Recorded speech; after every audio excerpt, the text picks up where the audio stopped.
Alright, here we go. Oh boy. Whew. Okay, everything is fixed up. I had to fix up the last one. The delay was pretty bad, but everything's working good now. Okay, so let's go ahead and do back the story.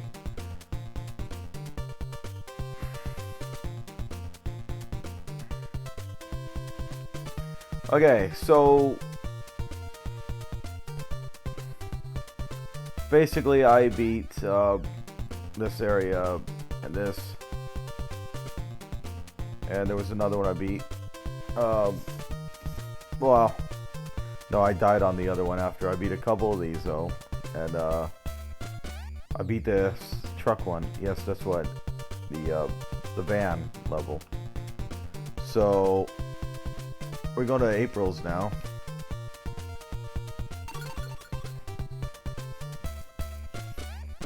And now I get to choose a turtle.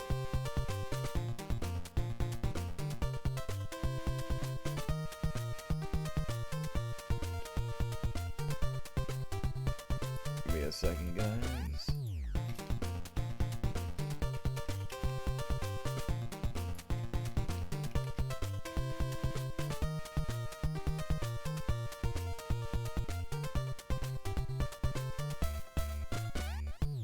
Alright, let me check something. Everything's good. Alright, so here we are.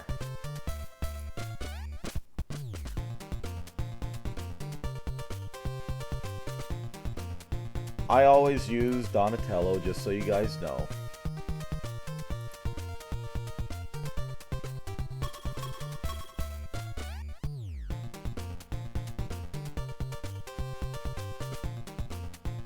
That's so cool.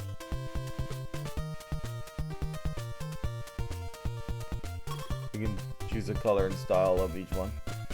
But there's other characters you can see, but you guys probably want to see me use one of the turtles since it's a Turtles game. April's Midtown Gift. Okay, guys, let's do this.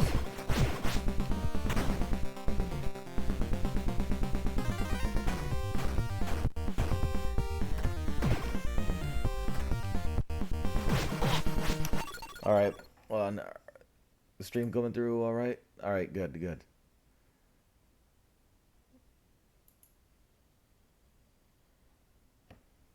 Okay, so everything is fine. Cool.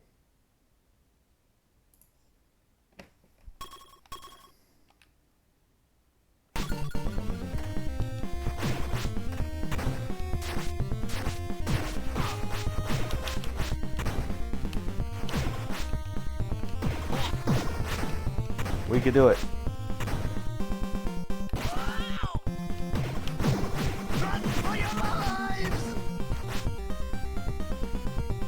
You guys stand no chance. Oh, you don't want to do that.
not lose this stuff. Ah, little things. No robots. You gotta go. No robots.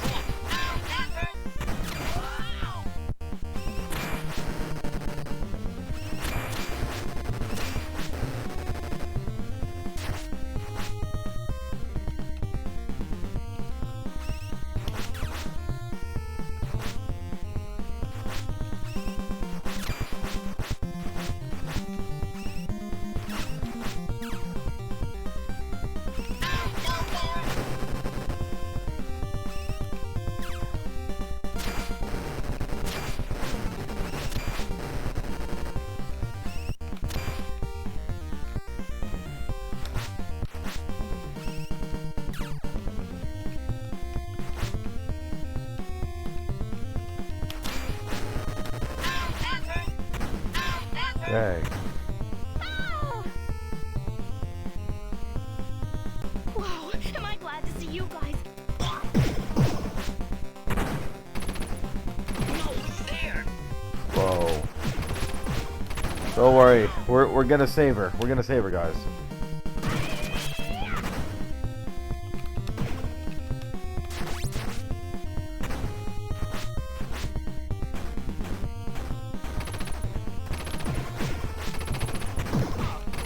We gotta save April. April!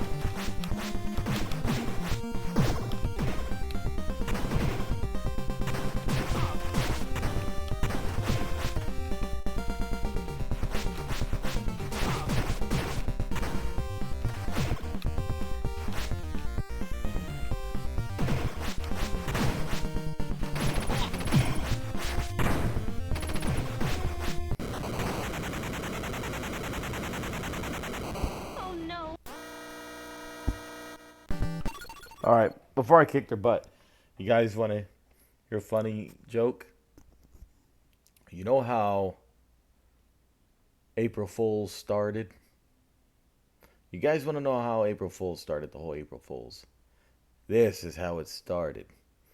So, you know, a couple of morons come by.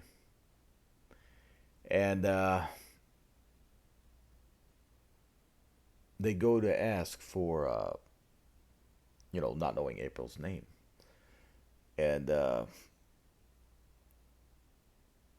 like, so what's your name? You know, and they, and these guys look like they're going to start something with their, you know, they're trying to get fresh. And so, Leonardo comes by and says, her name's April, fools. That's how the holiday started.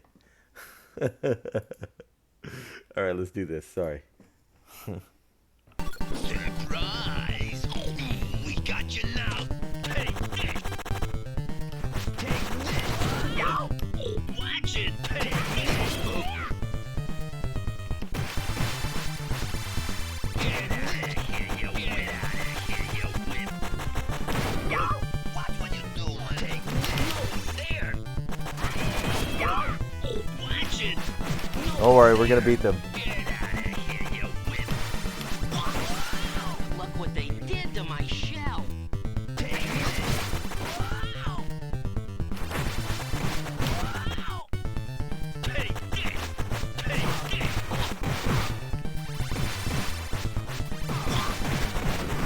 There. We got to beat them. Get out of here, you wimp. Take this. There. Take this.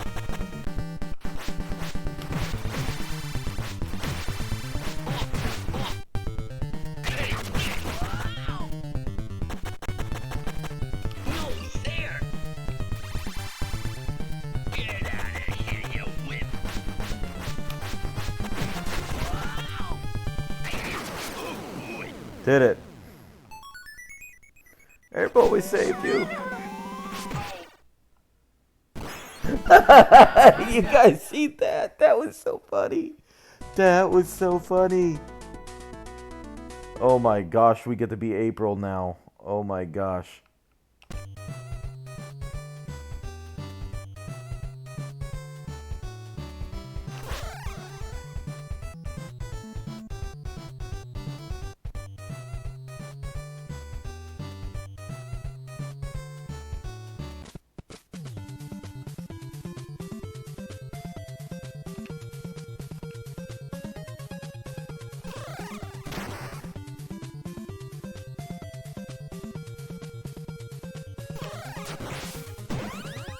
I see how this works.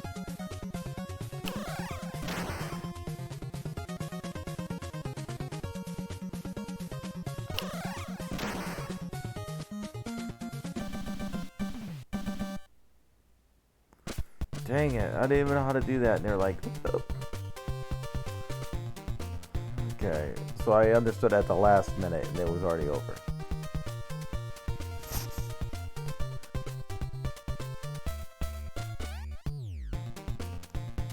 Alright. Hope you guys are doing good. Hey there! Hey! Rivera! Rivera! How you doing?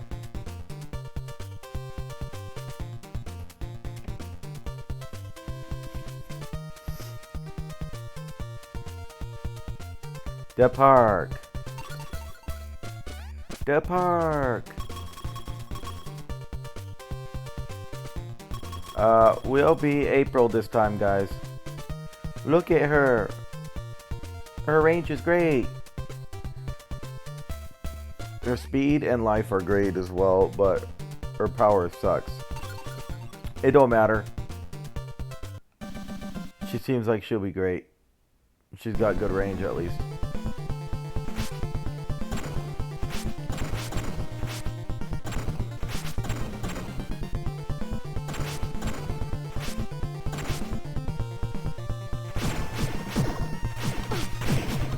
You can do it, April!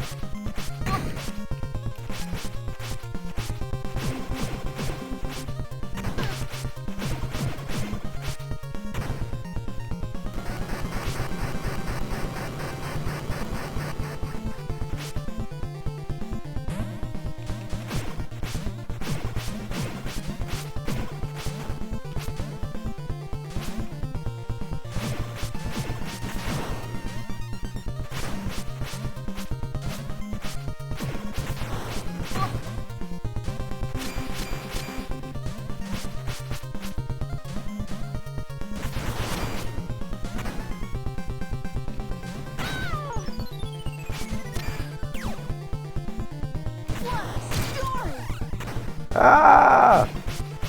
She's jumbo size now.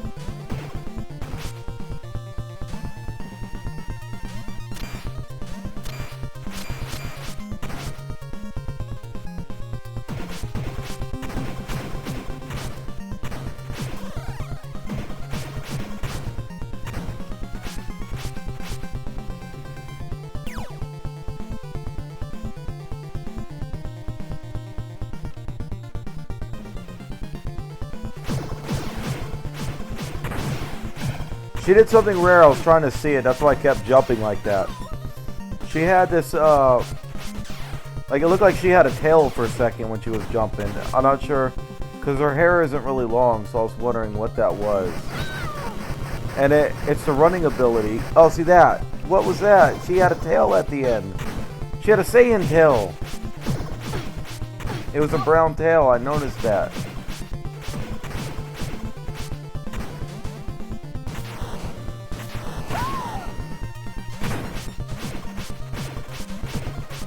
She's a Saiyan if she looks at the moon.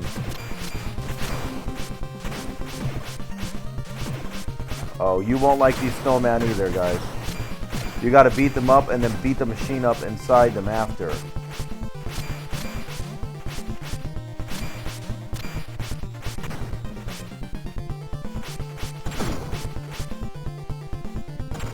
It was weird, like, that! What was that?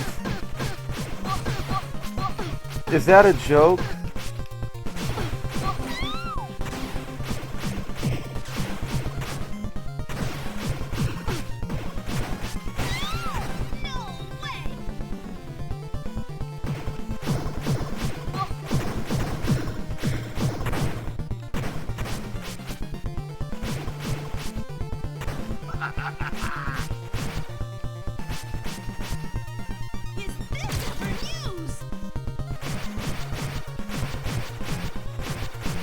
So she's a by chance character.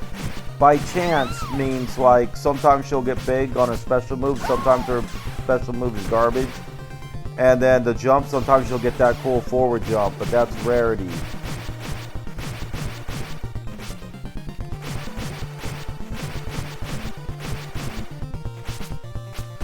So her moves are by chance. What she might get is random on certain things. Like most of the time, she'll get that. But sometimes she'll do that and then she'll grow giant and you'll get a lot of cool moves. So it's by luck that will even happen. It's like a luck rate. See?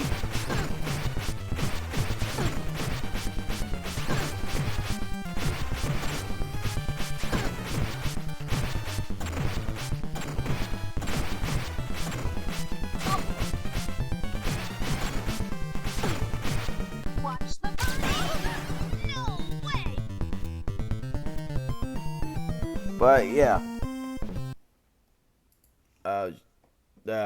she's not that easy to use. Actually, no, she is pretty easy to use, but she's not all that strong. Got to figure out something for one of the characters. Let's see. Let's go. No, I don't want to do that. I want it to load game.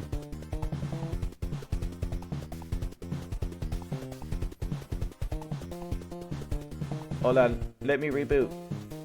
Gotta reboot. Here we go, rebooting.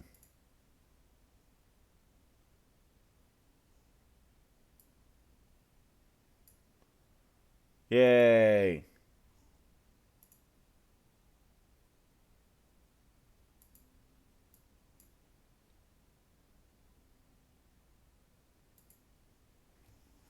Pizza time.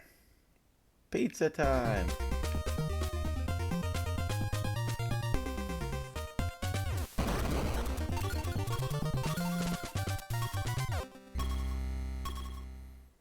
See, I don't want to lose my cool file.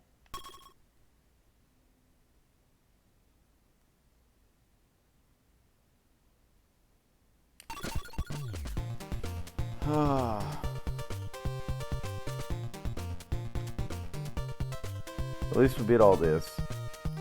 I got wrecked in the park.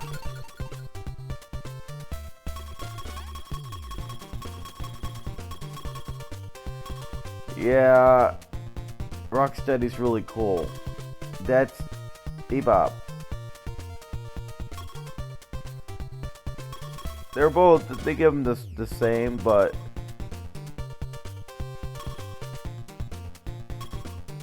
yeah, they give them the same. They both will charge and all that stuff, but I like Rocksteady.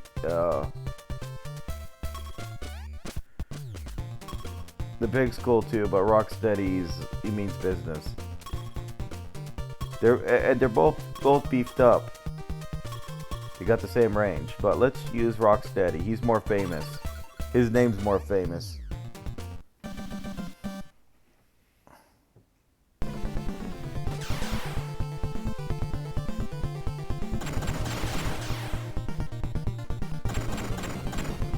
We could use Rocksteady. I'm using a boss.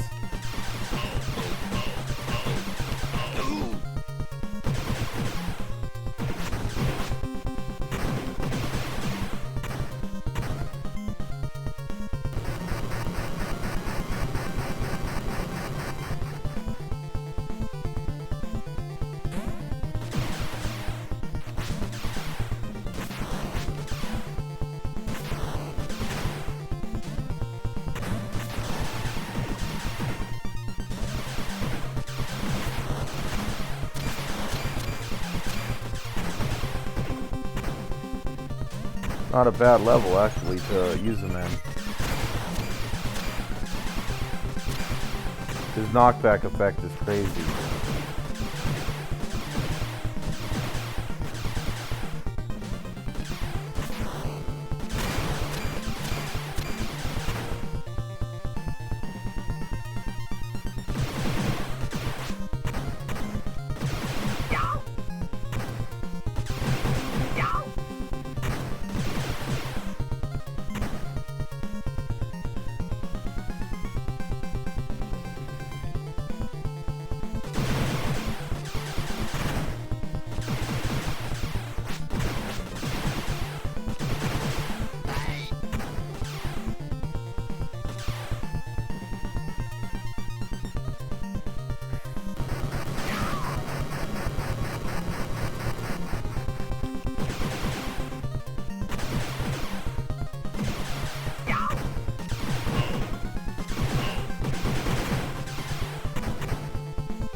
Yay, go get him.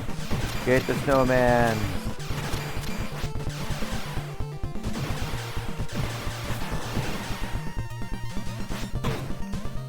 Yeah, like we can avoid that one, buddy.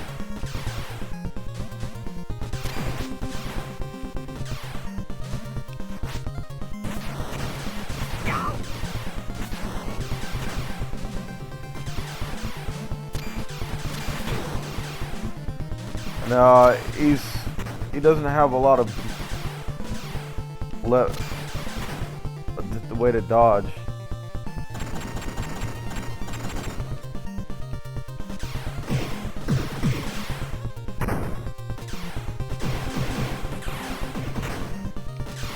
You should use his charging instead of his dodging because he can't dodge word crap in the air.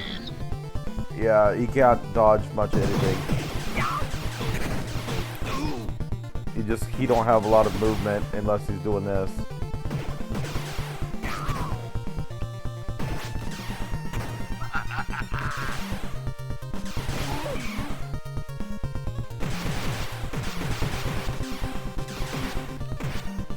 Take this.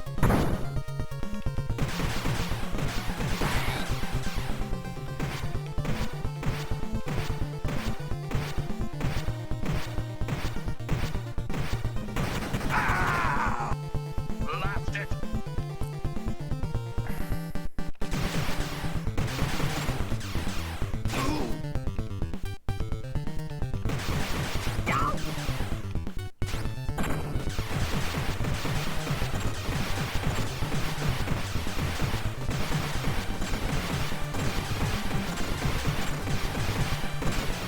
Take this.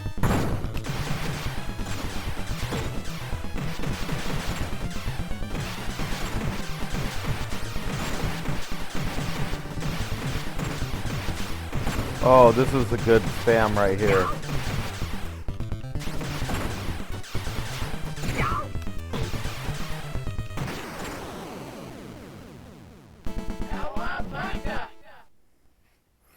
Cowabunga! Oh look, we can help you new character-y! Character-y! Guys!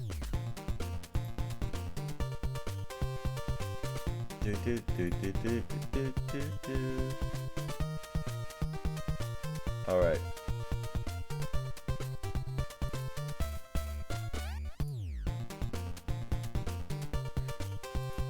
Here we go. Where are we gonna go, guys?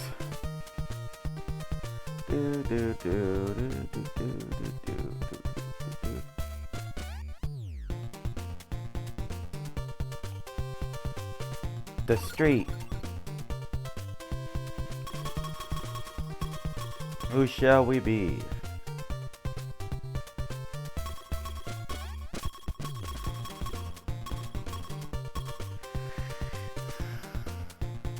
This guy's got a lot of power, decent range, and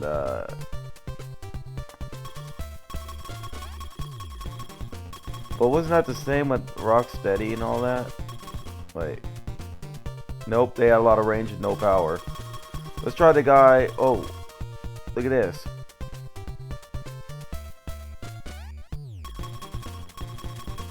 Now let's try the guy with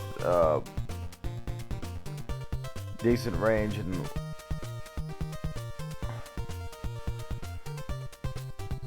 get a lot of power. Let's try this guy. He's a hothead. His name is Hothead.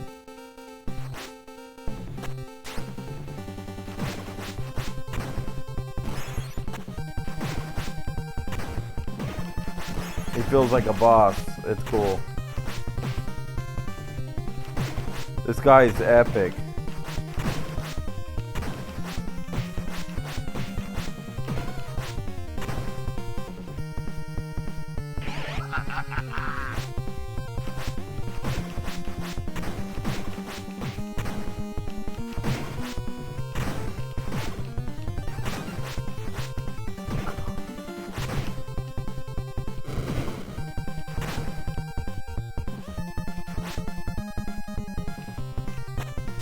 So he don't have a special that you can hit at the same time. It's just punch and jump. Yeah, he doesn't have anything. He's got a special like this, but he doesn't have a regular special attack. He's got a special move that takes the green, you know, takes power points for it, but he doesn't have a like this. It's just punch jump.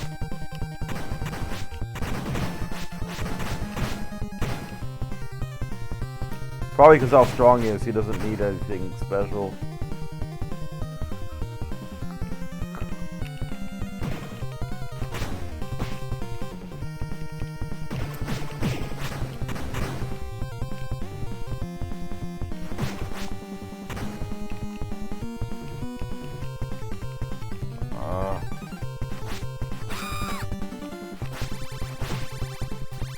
She got mad because I kicked her off her skateboard. I should have never did that, guys. I hit her off her skateboard.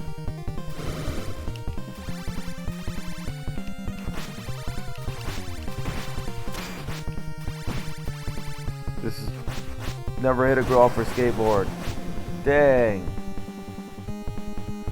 No, you had to hit her off the skateboard. Dang it.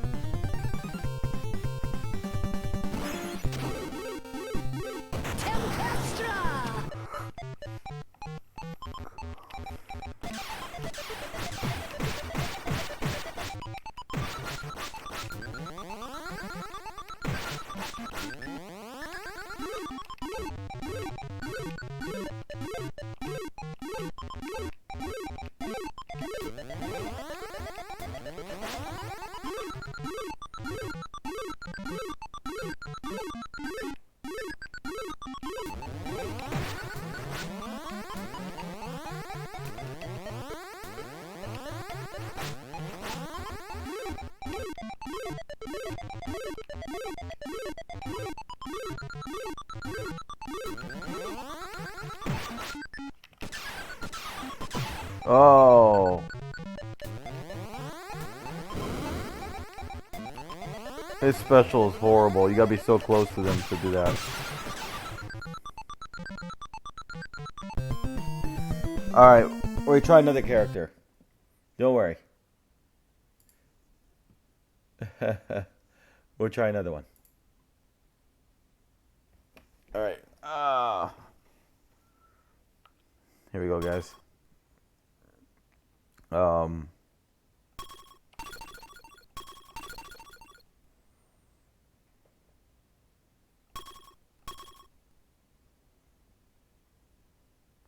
Stage 2, level 63.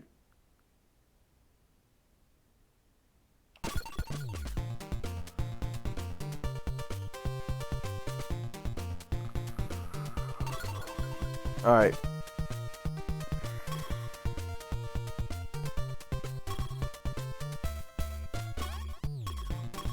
I need a guy with power and speed. Let's see if we can find that. Just power and speed.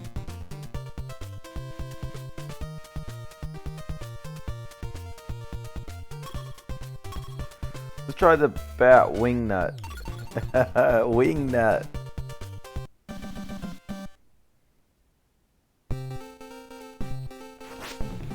Look at this, guys.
Ah, here we go.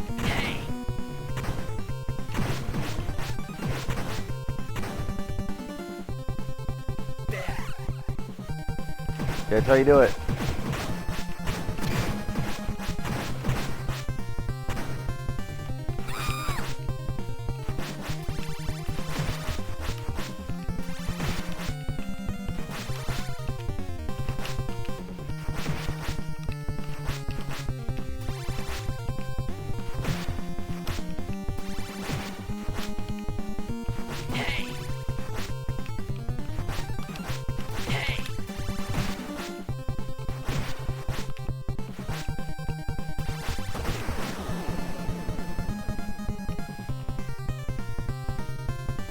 Yay.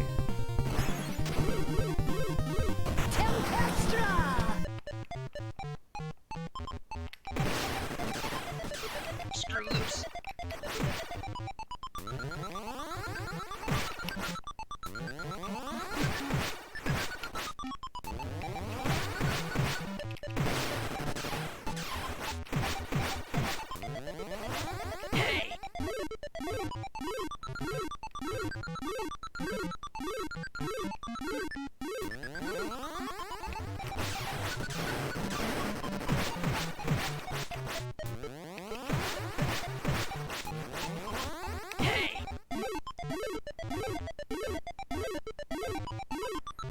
Oh no.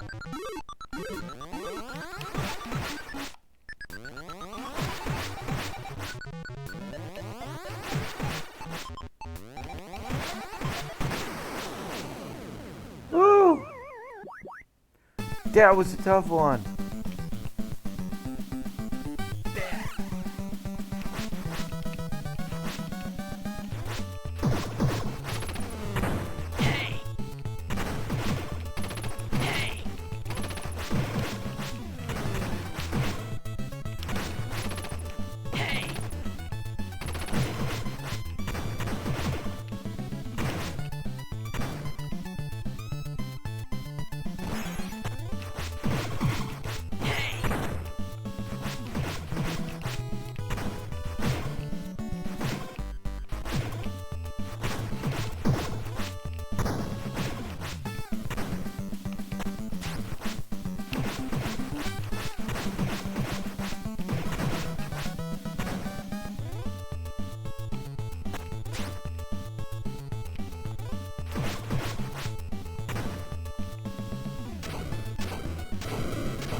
Here we go.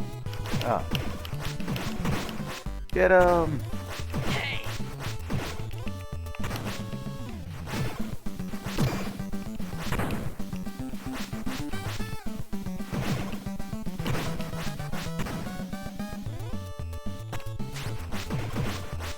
Woo!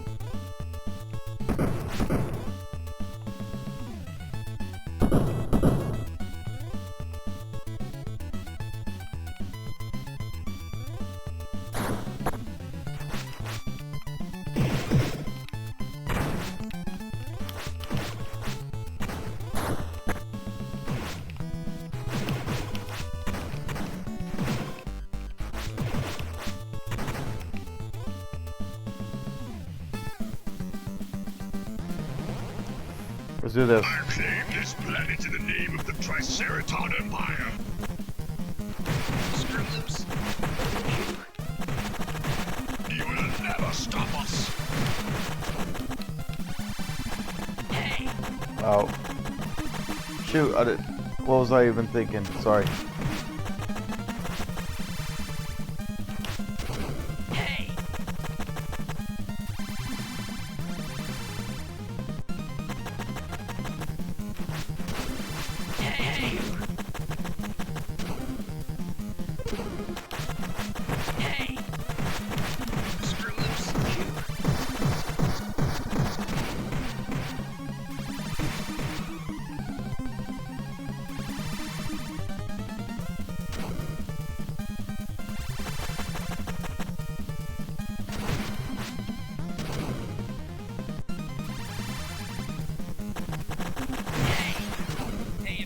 shoot. I'll just hang out for a while. Wow, I gotta do that all in one life.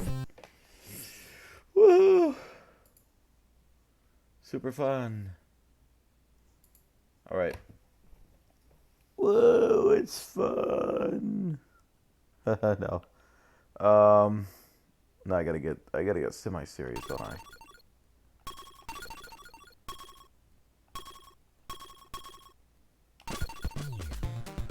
Alright, let me find something a bit easier before I go down to the rough ones there. The rough levels. Let's do this one. What am I gonna be?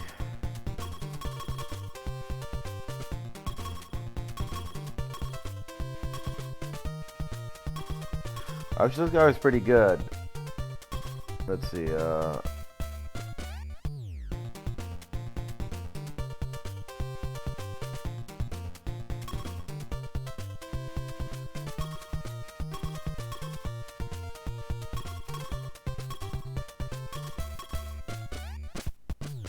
power, speed, life,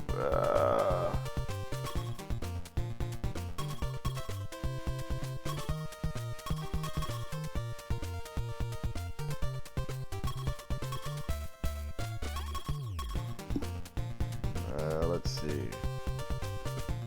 Leatherhead, range and power. His life is low. Let's try Chrome Dome, maybe. We'll try different characters. You guys are like, this is a Turtles game. Where are the turtles? Oh, yes. I feel powerful now.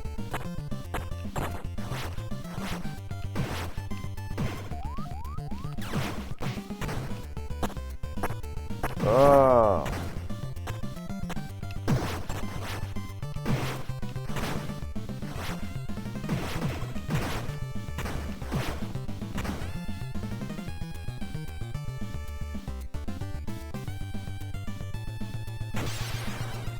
What?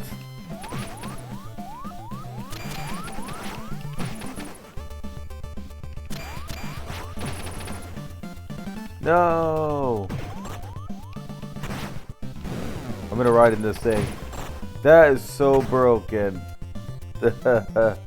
You should not be able to even get in that. That's so funny.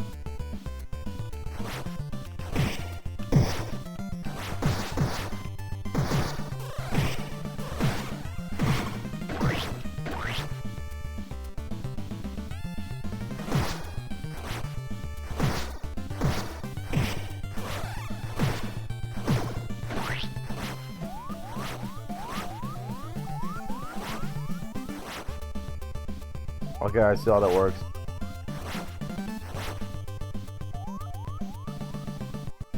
So okay, he can only get in that position when they're close. Okay, the cool little foot move.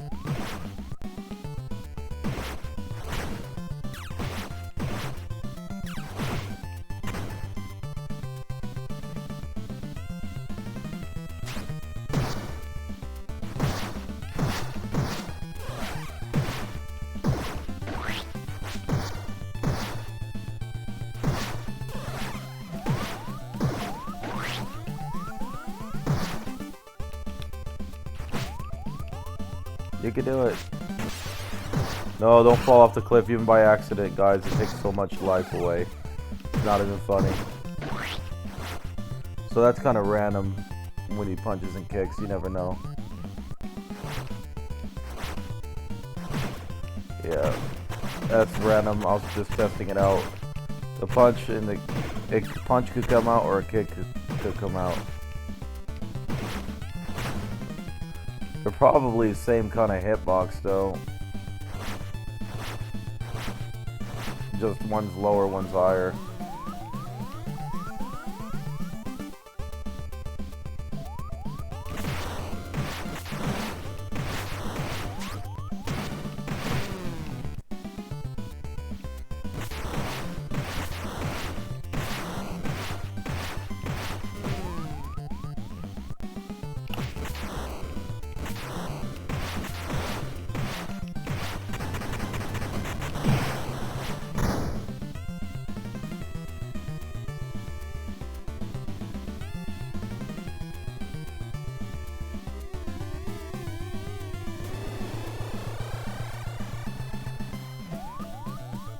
how to liquidate you.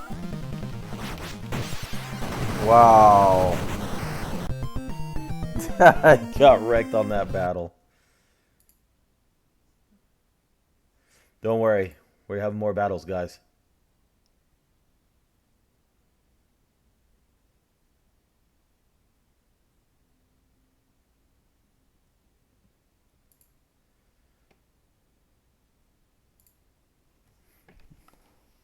More battles.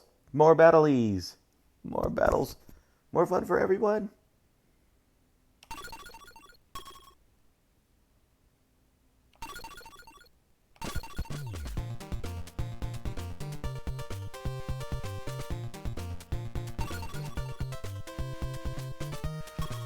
Okay, I'll be Donatello. I'll rock with Donatello. Because he's my favorite turtle, my favorite Ninja Turtle. So I might as well use him for you guys. I'll do good with Donatello. See, the turtles are the best, but you can be all the other characters, which are fun to use them all. It is.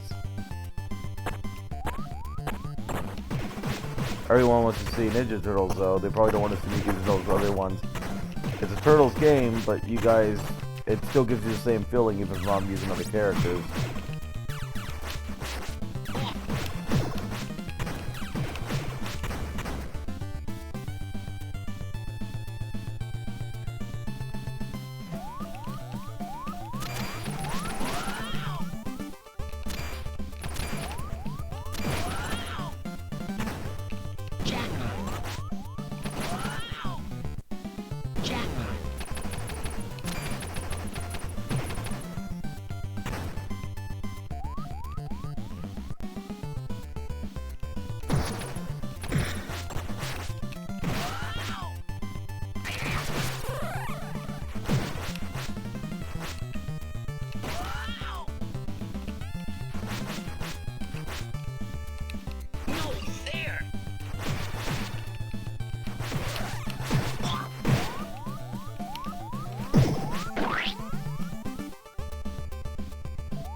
Oh, I didn't know they could jump off and die. If they jump off, they die completely.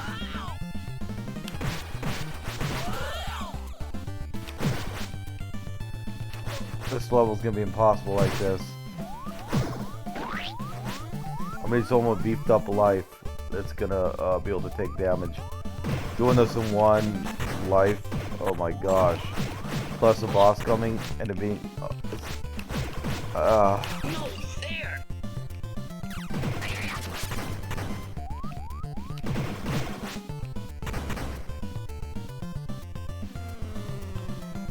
There comes one of the bosses. There's a boss right after too, and he's supposed to be really hard.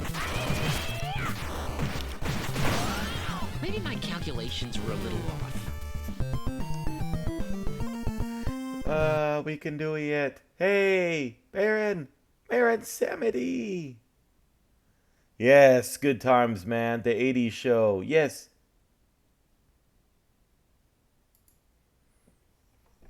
I loved the classic. The 1980s Turtles was the best out of all the Turtles. This new age stuff, get out of here. The best was the original Turtles. That's what made them cowabunga. Like nowadays it's more serious, like Batman, like watching an episode of Batman. Like watching the Turtles. I don't know if it's changed since I last watched it, but TMNT is what it was called. It went on for years. And yeah. So I mean, it's a decent show, the TMNT. It is pretty decent for people that like it, but you're not going to get it like you are the original, the classic original 1980s TMNT with the cowabunga that don't exist anymore. It was so cool back then. Now just like, yes. Well, I'm doing my studies and, you know, it's like, what? You know, Donatello was, you know, he was always brilliant, but all the other turtles made it comical, you know, with that. It like came with the comedy. Now it's just like everyone's like a mad scientist. I mean, he's still smart. Even in the new series, he's always a smart one.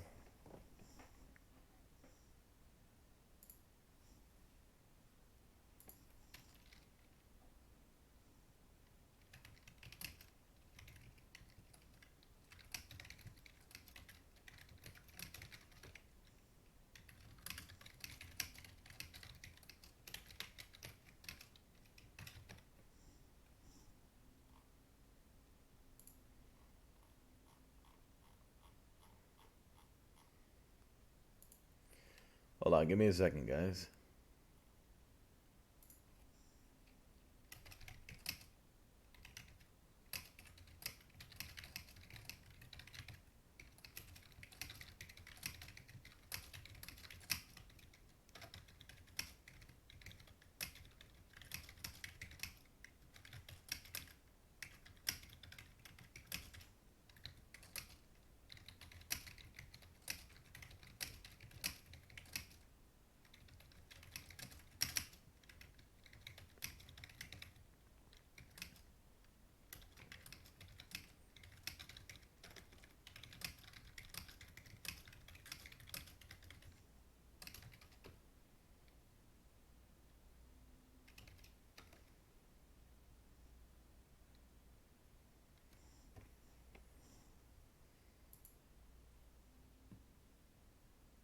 All right, we're good.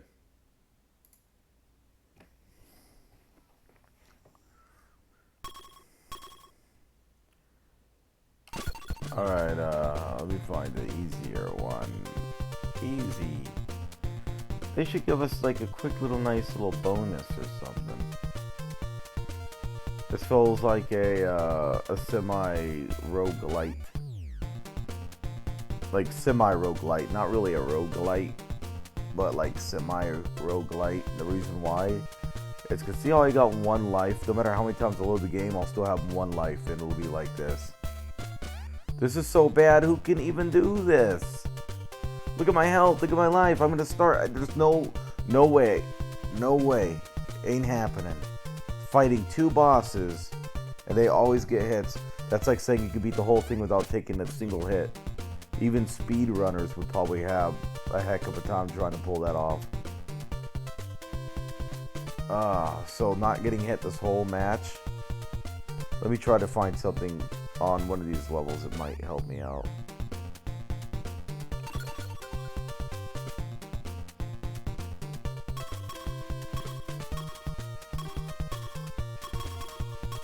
I need to pull off a character. Who's this? Mona Lisa.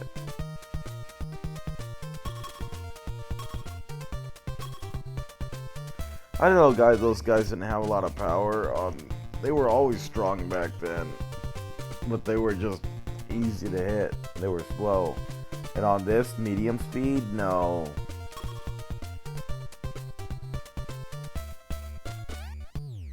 Let's try this guy. We're at the Rat King.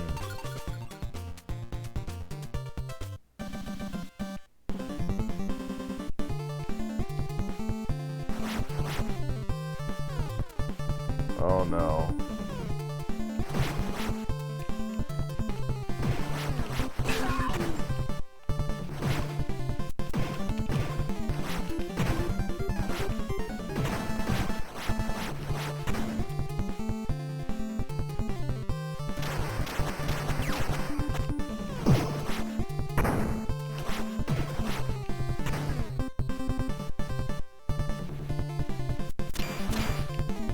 You can do it.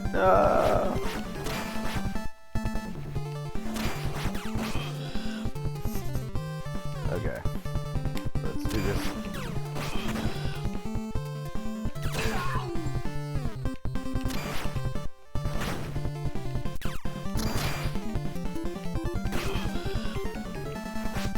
You know what's funny? Is when people that you don't even know that they show up and say, I watch all your streams, I've seen all your videos. And it's funny because I've got 100 and something videos, and some of my streams are like 16. Not on YouTube, but some of my streams, like on Twitch, are around 16 hours.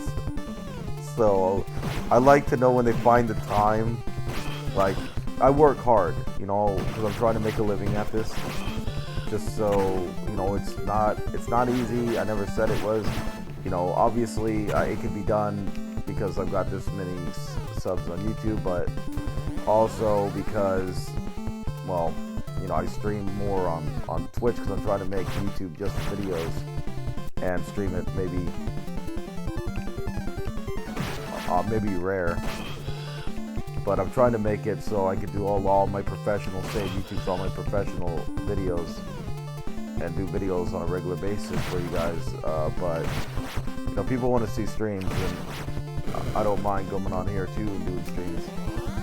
You know, I can use it for both. Why limit myself? But still, you know, trying to make it mostly so I could stick to videos. Just, I don't have a lot of time for editing and stuff.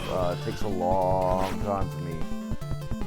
An hour and a half, 2 hours, and I got a big day ahead of me. So trying to do that and my day and stream, it's not easy. That's why I save it usually for a while.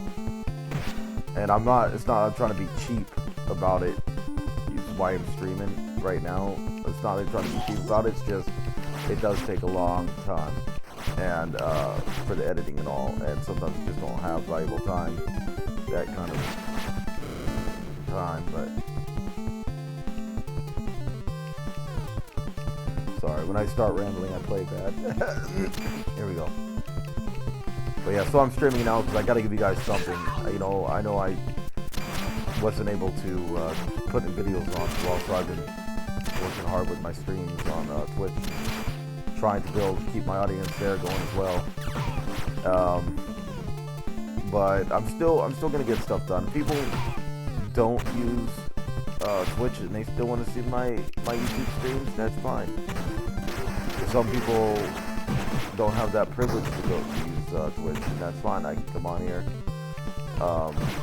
But it's just I mainly stream on Twitch now, you know. But I still want to make YouTube as active as I can by doing videos, you know, by at least doing videos and doing streams sometimes. But I want to do active videos for you guys. You know, I like to get to the point to where I could do a couple videos a week, you know. Maybe more sometimes. Or hopefully to do a few videos a week. You know, that would be cool too, but it's just a lot of work. If I had a group that could do this on a daily basis and help edit and everything, get all that done, if they spend their time doing that, I don't have a problem. Right now I have nothing to pay an editor though, so, but someone that wants to help out maybe for some free work, you know, just to get a name for themselves as an editor, that's cool. If I can find time to do it, then I will. You know, if not, you'll be seeing me do this sometimes, which I think is just as cool for those that want to see some gameplay on what things are like.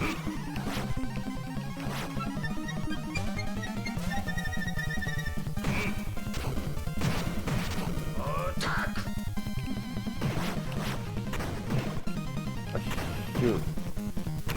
I've been rambling so much. I've been playing like really bad.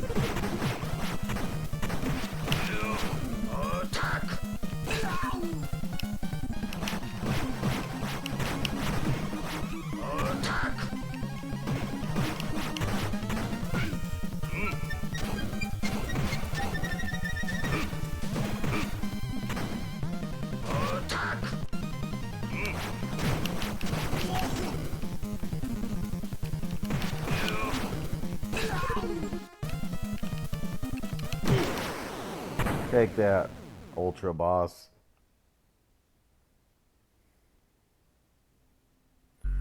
Here comes another boss. This ain't happening.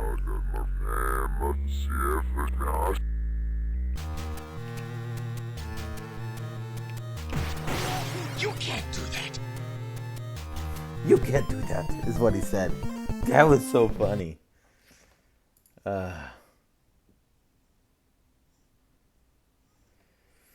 How long have we been live, everybody? How long have we been live right now?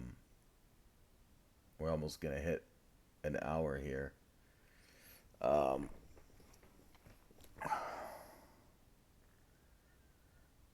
Yeah, I'm thinking about grabbing a bite to eat soon, but I'm gonna try to at least eat something.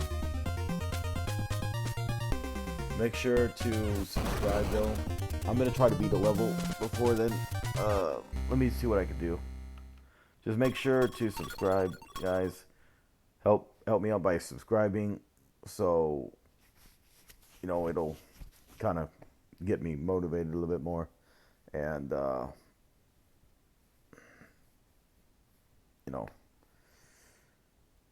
not begging or anything, just support me. I work hard streaming, and maybe that not as hard on here because I'm an affiliate on Twitch, and because I'm an affiliate and I get paid, I gotta take priority first. I've got a much bigger following on there than I do have subscribers on here, but I want to make it to where I can get to that point. If I can start making money on YouTube, if I can get to that point, then I'll come here a lot more and be able to get this done, and then split my priority, a little bit by taking time out to do a lot more videos. And it's kind of hard. Times are a little rough, so got to do what I can, and to make an honest living, I guess. Especially when you live out in the middle of nothing. You got no vehicle, no really no way to get to any jobs or places. There's no jobs around here, and I kind of planned out as well to stick with streaming. At least I'm being honest about it. I'm gonna suck up my pride and at least say that much. That yes, times are a bit tough, and I'm not in trouble or anything. Not in trouble with money. Like I'm not like, oh, I gotta have money now to pay a big debt. But it's getting to the point to where everyone deserves to live comfortably, and that's just what we're all trying to do. So you support me by subscribing, because when I can get 4,000 hours and get at least 1,000 subscribers, I could start a program, but get monetized. But at the same time, I want to wait until I become big on this, to where I start getting a big following. Once I get thousands of subscribers on here, then I'll go ahead and open that part up. I want to make sure that I'm stable to the point to where people will watch on a regular basis, and that would be nice. Getting enough people. And then doing videos, get like thousands of views, in a day on a video. That would, definitely help out a lot too. See, the problem is,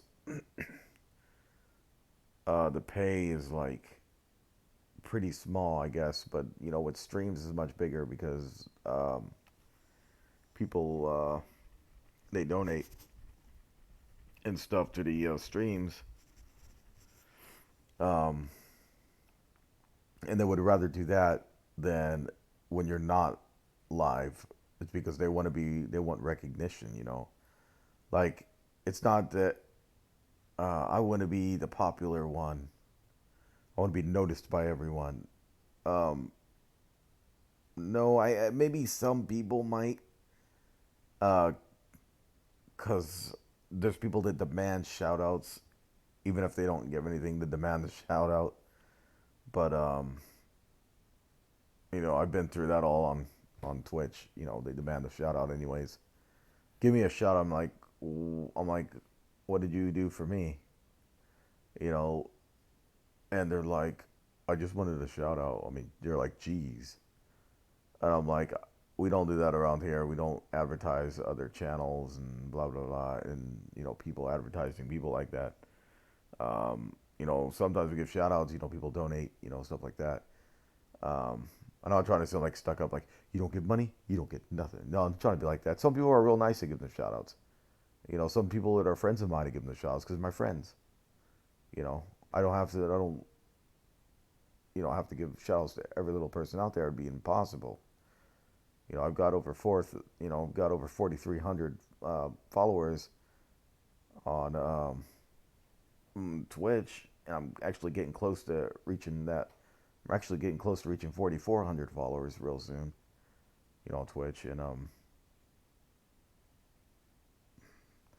be a lot of people. I mean, things have been slow lately, but so shout outs ain't gonna mean nothing. But I used to get 40 to 60 something viewers nonstop. But I became a variety streamer was the thing, and so like I started streaming multiple things, and I just wanted to do it for like entertainment, because I wanted to make people happy to the point to where, I could be successful, being entertainer and all,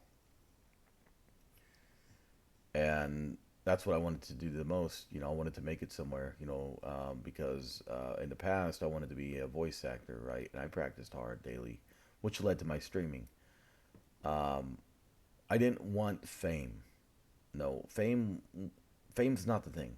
I wanted stability in the way to say that I did something that was pretty amazing.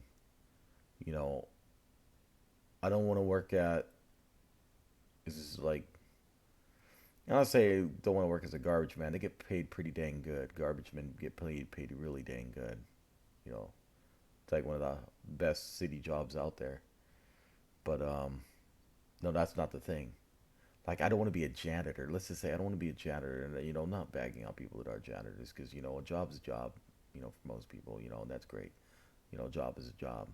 But I won't use that scenario coming from me because I've had that point in time where a job was a job, and I won't go back to a job as a job and risk my back going out because a job is a job. Or risking almost going to hypothermia because I'm working at negative 65 degrees. That no sweater, jacket, nothing's gonna save you. Work in a negative 65-degree freezer, and they don't let you out except for during breaks, and you have to sneak out because you're getting cold to the point to where you're catching a cold. And I caught a cold after that, so I got sick, and so I was warm water when I got home wasn't helping. It was, and I know it felt like needles trying to put in the warm water, but it was like I started with like regular room temperature water, not like warm or anything, and my feet were still frostbitten. It was just so bad. I had more than one layer of gloves on. Oh my gosh, it was the worst. Wearing 2 layers of gloves don't help, not when you're at negative 65 degrees. The only thing that's gonna save you are wearing multiple layers of thermal gloves. I had a pair. The company finally gave me another pair to put on. They could have given me 2 pairs, but they didn't bother to. They just gave me a single pair. But I had a pair of gloves, but my gloves froze. We're talking you can crack them almost, and that wasn't good. And I was wearing boots, steel toe boots. Not a very good idea, but it saved my feet from getting crushed. You need 2 pairs of socks aren't going to help you. You're going to need like super thick thermal socks, thermals for your hands and your feet, because that's the easiest thing to freeze off. So you're going to need multiple layers of thermals. Don't use standard thick gloves because they're fat and plump. Those gloves they might do something for you and make your hands feel real nice and toasty on 20 degrees when it's 20 degrees. But when you start reaching the negatives, let me tell you what those gloves do. Absolutely nothing. I would say it's better to wear them than to not, but my fingers were starting to go numb. And even with those gloves, it wasn't helping. And all it did was, because of the heat from my hands, would melt the ice a little bit because the gloves were starting to freeze and ice over. So my what would happen was even worse. My hands would start to get wet because of the heat coming through, slowly melting ice. Then it would become much colder to the point where everything would freeze up again. And now there's barely any heat coming out of my hands. My hands start going numb. And it's just, I was dressed super warm, everything. Worst place ever. I didn't last more than a day there. Negative 65 degrees. I felt like I was dying. And it's not like the whole thing, like a bit of hard work won't kill you. No, I've worked hard. I'll tell you this much. I've worked at a car wash, and I can tell you that the car wash is a much better job. You get paid a lot more too than working in a freezer with food coming from the chicken plant, because we worked in the refrigeration company, and it was like, well, it was refrigeration service where animals that were just, slaughtered would be sent to us. They would be packaged. We would put, that's after they pulled the feathers, everything else, whatever from the chicken plant would be sent to us. We would package everything. Well, no, we'd take the packages and we would store them, because we store them in a refrigeration service. And they would come in, and we would have to shovel also the ice out of there. It was a dangerous job, because everything would freeze over. Everything. So we'd have to shovel the ice out of there. They had huge fans blowing frosty air through, so everything was so frozen. And if you went in there trying to work in there, if you ever plan to work in something like that, and I know some of you have worked in negative, but have you worked in negative 65, unless you live in Antarctica, I doubt it, or I know there's a couple places that might get that cold, but this is man-made generated machines that are pumping, fans blowing, negative 65 degrees. Everything is just ice, completely iced over. We're shoveling ice into garbage cans because the ice is building up, and then we're going back to take in all the packaged foods, And I've worked hard in all companies. I'm not a complainer. I've worked. Let's see. I worked at a car dealership for almost 2 years. I was a lot porter for 1 year, and the next year I went to the parts department. A great job, wonderful, and I handled car parts and stuff like that. It was a nice job. I had some decent pay at the time, especially years ago, and I was up for some more raises and stuff, but I ended up leaving because I went to live with a girl, and this was like many years ago though. But I'm kind of like the jack of all trades. I've done multiple things. Well, I worked at Gerber Baby Food Factory as well. I was through a temp agency, but I was working for there for a bit. So, I know what it's like working in a factory, and then let's see, I worked at Walmart more than once. Well, I worked in many positions at Walmart, multiple positions, and they liked me, so they put me up for rehire because I had to go because my ex, she died of a brain aneurysm, and it was pretty hard after that. The family was going through the roughest times, especially during that. It was just everything was hard on everyone, and especially me. Like I was going through. It was just everything was terrible. Like I felt like I lost everything. And then at that point, I also knew I was gonna have to leave. I was there for like I left after I don't know a week and a half, something like that. And because I wasn't able to, we weren't able to handle the payments because she was making the majority of the payments that was actually helping provide for everything. And I was getting paid because I was working at Walmart. So then my money was coming in, and at the time, because I was moving around the store, I could have gotten to management. They were training me, for management. I even passed my supervisor assessment test.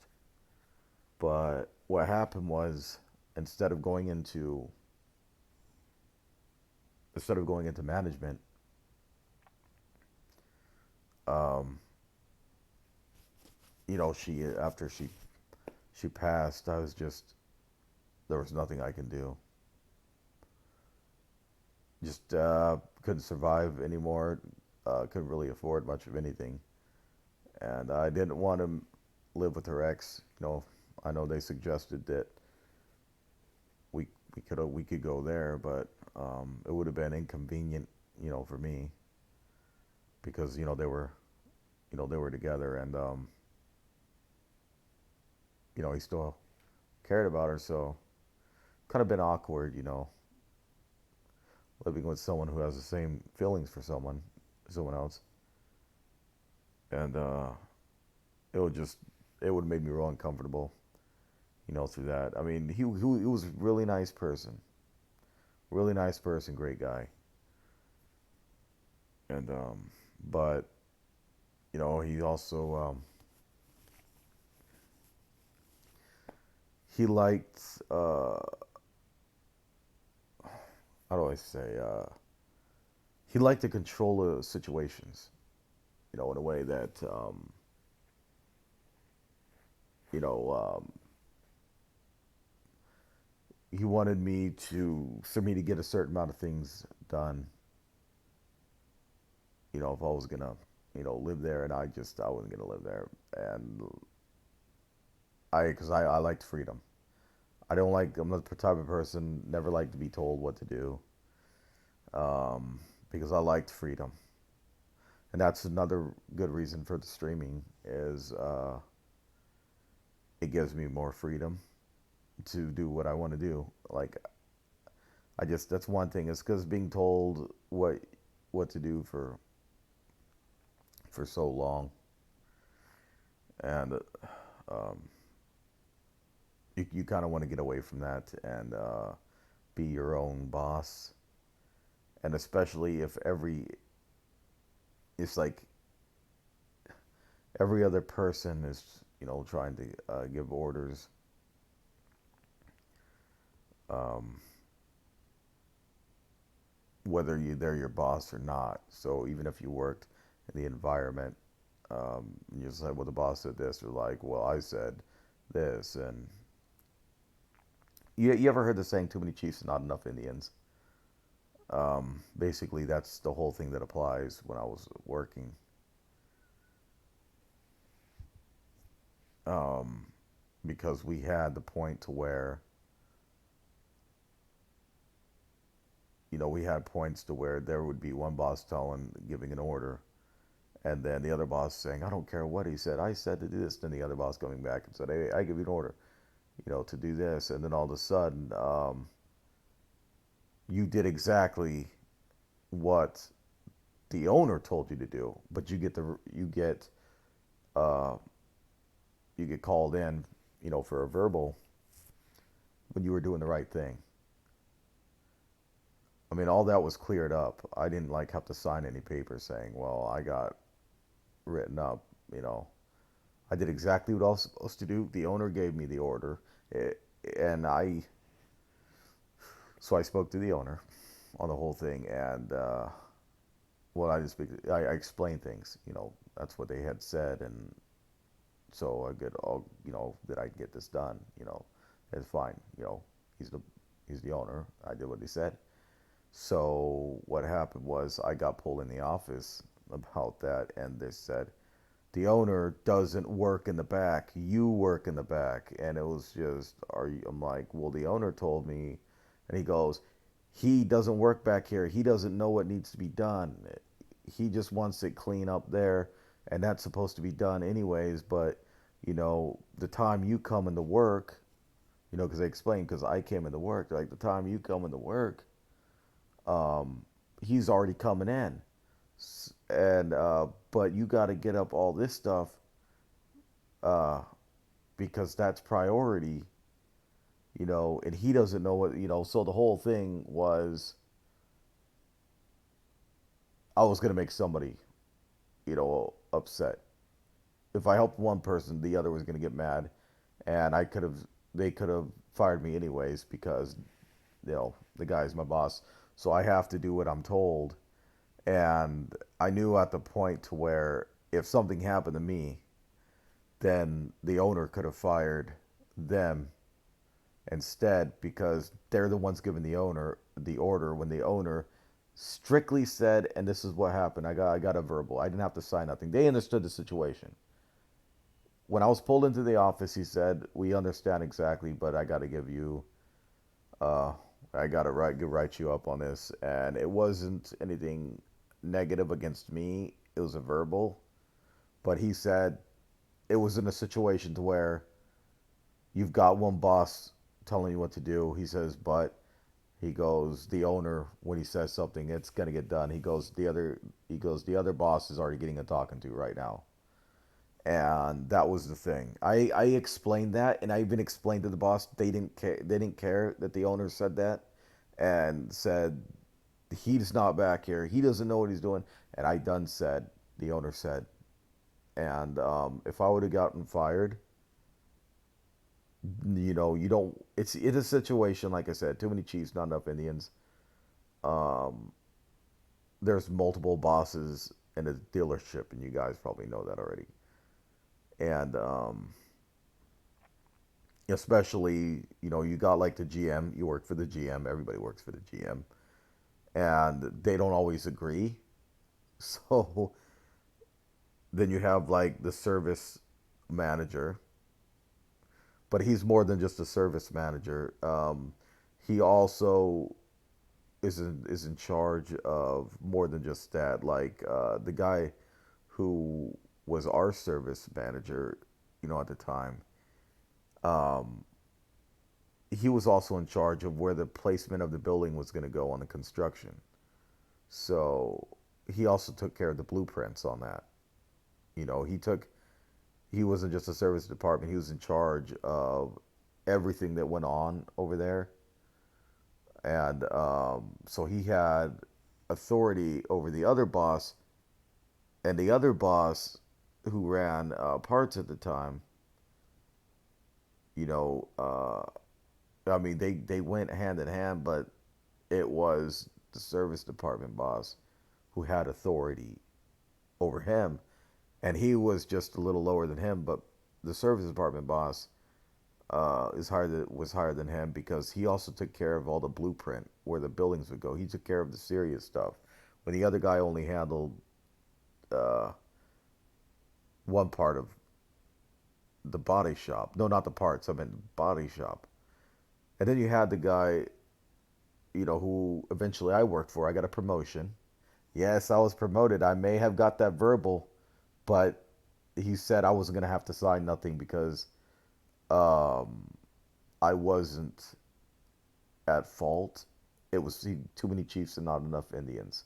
The whole thing. That's what everybody said there. And so what happened was, he said, I'm not going to make you sign anything. I had to, he goes, I'm going to save this paper for myself. He goes, I'm not going to turn it in as a physical write-up, but I have to write you up, so I had to put a paper and at least write it up. But he said it's just so you acknowledge that when the owner is around and he gives you an order, you know, even if they tell me not to, you know, that I need to be doing this because, and they try to justify their actions, the owner is first. And that was the thing. And I understood that. But I would have gotten fired anyways from my position if I didn't do what I was told in my position. It's still my position. And at the same time, I was trying to please the owner, so I tried to get things done sooner. So they had me clock in 15 minutes earlier at that time so I could take care of both, because it was the only solution, that I was going to have to clock in 15 minutes earlier. So I did. So from that point on, they had me clock in 15 minutes earlier, and it settled everything. Nobody was mad anymore. All that was taken care of. And after they got chewed out by the owner, they didn't tell me anymore not to do. If the owner said, they kept their mouth shut at that point. So my job, like they told me when I worked there, the bosses told me I was bulletproof. They were never going to fire me. And working at that job, I was like everyone's favorite there. You know, the happy-go-lucky guy that, you know, I was cheerful and, you know, and people try to protect me there. You know, people would worry about me. But I then got a promotion, so I went to work for the parts department. Now, my boss at the parts department, you know, he was my favorite out of all my bosses. He was very awesome. He was a friend, not just a boss. He was a friend, and he was wise. So I took advice from him, and you know, pretty much he led me in the right direction. He gave me a raise. I got a promotion, so I went from service to. After that, I worked in the parts department. I moved up. I handled serious stuff like billing, all the stuff that came into the company. I double checked it and make sure that everything was billed right. I would go over it and bill the stuff that needed to be billed out. Then I would do an inventory count, make sure all the inventory was accounted for. I did the serious work. I would sign in the truck drivers, and you know, I had a nice job, my own office. I got delivered snacks to each day. It was great. Yeah, I was living it up. You know, and so yeah. I mean, I got 2 promotions in 1 year working at that job. And I went from $8 to $9 an hour. This is years ago. We're talking, man, this was when minimum wage was only minimum wage, I think, was only like $6 or less than $6 an hour at the time. And I was making $9 an hour. I was making $3 more than minimum wage. And I was getting ready for another not a promotion. I mean, well, yeah, I was going to get commission pay, you know, but not like soon, but I was getting trained for it. But that doesn't count. I was getting ready for another raise. And out there, they give you 50-cent raises, you know. So we were getting 50-cent raises, which is hecka good. You know, when you're working at a dealership, you know, you don't get petty 10-cent raises, you know, like some jobs give you. You get like 50-cent raises and frequent raises at that. So like I got like 2 raises in a year. That's $1 in 1 year raise. And, you know, but I did enjoy that job. But I'm happy just, you know, after everything I've been through, in the years of not having much freedom, I took care of my my grandparents when they were dying. You know, I took care of them until they passed, and it was rough for me and my parents. We went through hard times. The hurricane hit us right after my grandpa died. Day after we got knocked by the hurricane, and we were suffering because the hurricane destroyed everything. Nobody had power for the longest time. It took a month for the internet to get turned back on. Like, it took about a month or just over a month, maybe a little over a month, and finally we got internet service.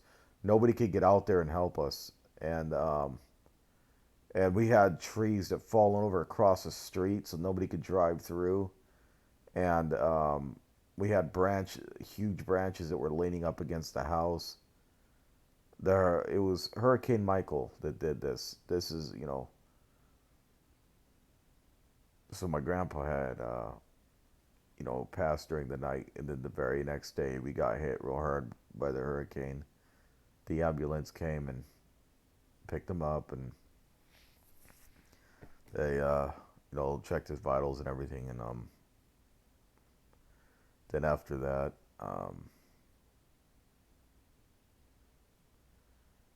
yeah, I mean, we got hit by the hurricane, and it was just really bad. But I took care of my grandparents. For years, I didn't have no freedom. It was the same with my parents. We were all stuck at home and helping them. We couldn't go anywhere. I didn't have a life outside the house for like years, so I could not leave because if he had to call someone and I wasn't home, and he needed us frequently. He took multiple medications. He had some to help his blood pressure, and because he was borderline diabetic, he was on pill. He was taking a pill each day. He was taking I think one in the morning and maybe one at night. But he took nighttime and morning pills, but he was taking multiples, and for pain. And sometimes he would take his pain medication. He didn't like taking that because obviously it makes you sleepy. So, but he would have to take that because he'd be in pain, of course, because he had cancer. But we took care of him. We took care of we took care of my grandma before she passed, and then my grandpa, and this was my dad's parents. My mom's dad, which is my other grandpa, he died shortly after, and he was in the hospital, and then he passed, and now my grandma was just like living alone out there. My grandma, on my mom's side, and so yeah, it's been pretty wild. Things, I don't know, the ups and downs, I guess, but it's the same for everyone, and you get over things eventually, but it's not easy to get over, even though people say you need to heal right now. They try to push you to heal like right away, and I know people don't want you to stay in a slump, but you can't help but to feel a certain way. And even if people tell you, dry them tears and grow a pair or whatever, it ain't, they don't know the pain because they never been there. Even if they have, that means they're heartless, because nobody should tell you when your pain is done. There are people that were married, their husbands died, and they were in pain for many years. There's people that never get married again. I can't blame them.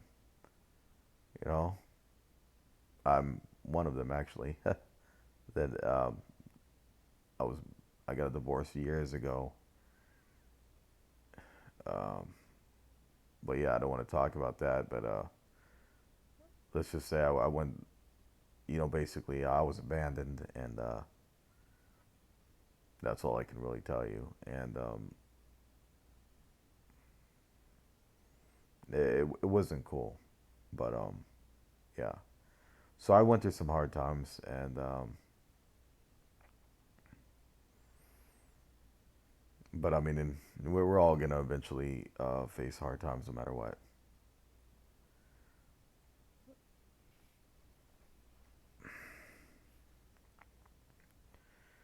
But I do what I can to help people, and I appreciate all the support, and I hope that eventually,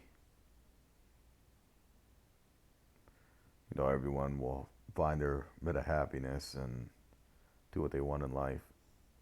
And if anyone ever tells you not to be a streamer because the pay is only $1 to $2 to $1.50 to $2 every 1,000 views, you tell them that PewDiePie did it, and if he can do it, you can do it.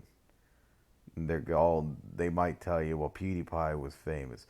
No, PewDiePie didn't start off famous. In 2010, he only had 10 subscribers. I looked at the thing. You can look at some history on that.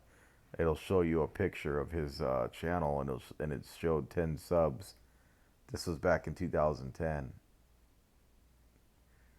So it didn't take long for him to reach 100 and something million.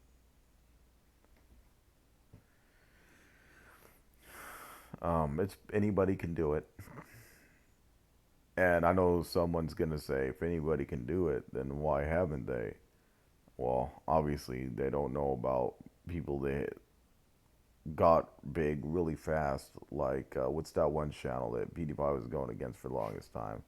It's a channel that don't really mean much of anything to me, because they just do music and stuff. They do like videos and it's just random, like, music videos and video and other videos, like movies or whatever. It's nothing outside that. You never hear anyone being personal on a personal level. What everybody wants to hear, they want to see someone, talk to them and introduce themselves to everyone, and at some point to talk to the audience. No, they're just entertainment channel. They're just airing a bunch of stuff, and I forget what they're called, but oh, dang, I should have probably looked this up, but I'm just so tired that I got into a rambling mood. But they always had the face-off between PewDiePie and him, and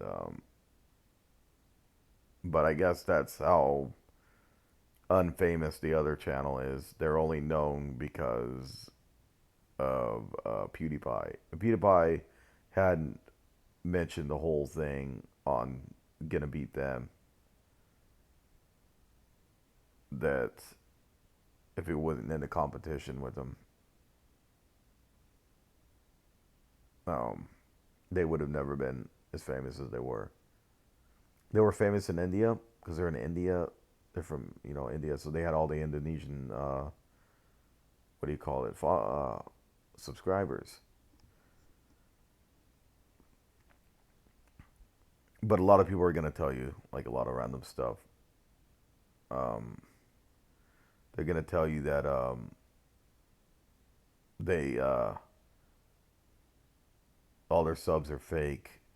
No, everyone gets treated the same way when it comes to someone subscribing a lot. They'll start sending messages around, so it's not really, I wouldn't really call it fake subscribers. I'm sure they have some. PewDiePie has some. There's people, that are pretty mean, and they load up bots to do that to people. But they said they were making bots to follow their own channels, and to sub to their own channels on YouTube, and it's just that's not the story behind it. It was because the thing is, PewDiePie had said something, and I don't know, it was about an Indonesian or whatever. I don't know, but he said something, I guess.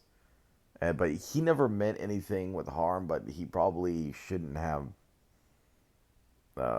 He probably shouldn't have said anything, whatever he said, that upset them. He upset probably the entire country, and all the Indonesian people were subscribing, right?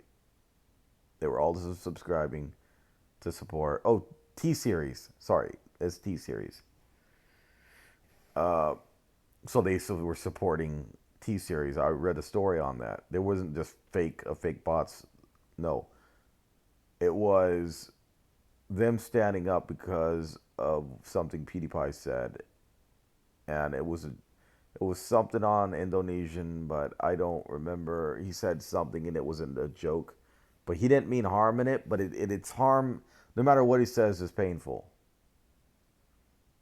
You know, it's going to be painful because he tells people it was a joke, but he also says he can get away with anything because he's famous. I remember him saying that on one of his videos. You know, I don't got anything wrong with him wanting to do whatever he wants to do, but, you know, I kind of knew him leaving YouTube. It was maybe not for good, but I kind of knew him leaving YouTube. You know, eventually that would probably come to him wanting a break because he was getting backlash from all media around the world. He was saying something from different countries and making jokes about them. And that's why some people loved it. You know, he had a lot of crowds. But it just got to the point to where there was just so much backlash on it. Like, you can only make jokes so much before you start getting targeted by people. And you don't want that. And that's the thing with PewDiePie was... there was a lot of stuff going on, and he definitely needed a break. A lot of people were going to come in here and say source, but no source. Hello there. It's okay, Charming. Yeah, I wouldn't worry about it. I'm just rambling.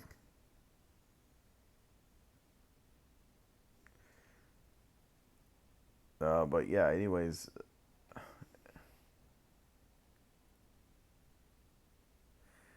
it's okay, Charming. It's fine. I'm not upset, Charming. Um, I've been getting a little tired lately, I guess, but no, I'm still streaming. I'm just a variety streamer now, so I've been doing a lot of Elder Scrolls though on Twitch. But I'm okay, I guess. Just, you know, a little tired and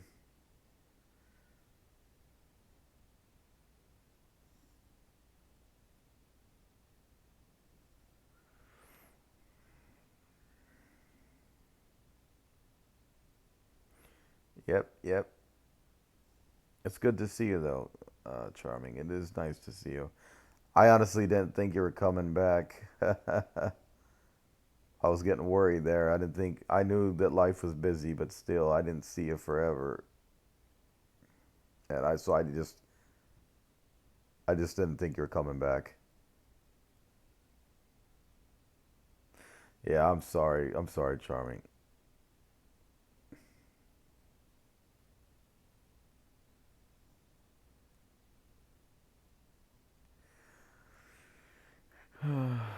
Yeah, I'm just a little tired and rambling. I was just talking about the whole thing with PewDiePie. PewDiePie left YouTube, by the way. He's been gone for a month. He said it was doing his last Hawaii video. And but I was just explaining on the video.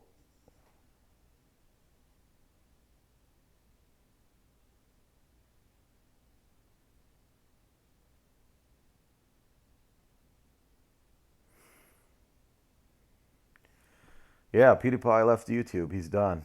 He said he doesn't know when he'll ever return. He says, but this is his last Hawaii video. He says he's not done with social media. He says he's got a lot going on. So, yeah, I don't think he's coming back. I just think he made a good and final intro. It was a good video to end something. But, you know, I just think it's sad when you do your final video. There's always going to be a final video.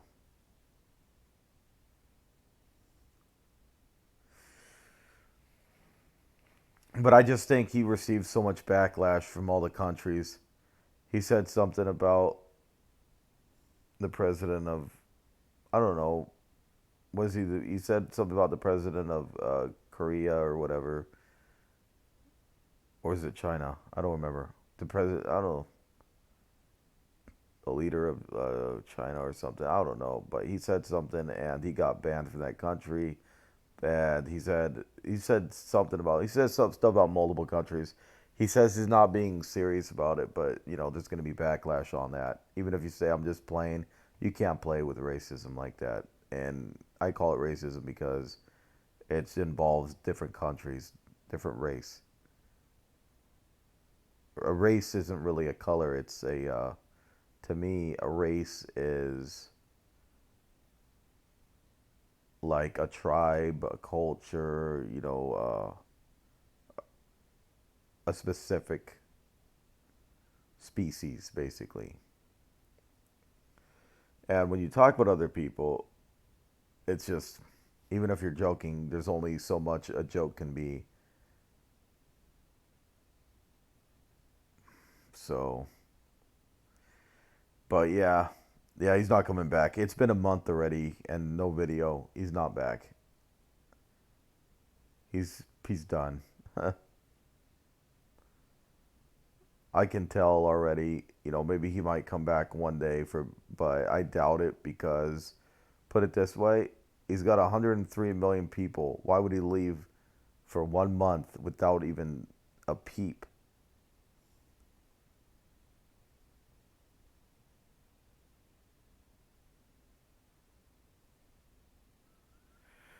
What are you talking about coronavirus? Why does everyone keep telling me something that's based on a video game?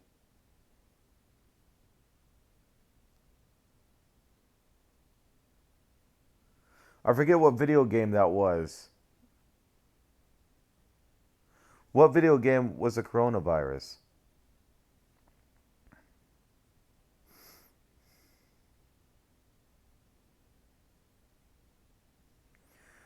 People keep saying it, but wasn't that... It wasn't Portal 2. It was something else. What was Corona 2? Was the coronavirus from? And people keep saying, was it Roblox?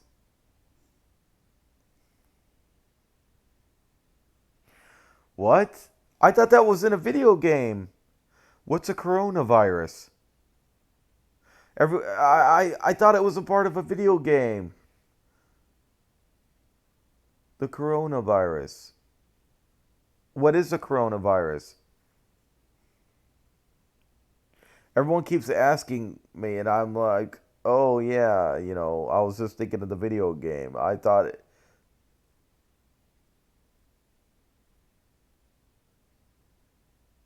Oh, what?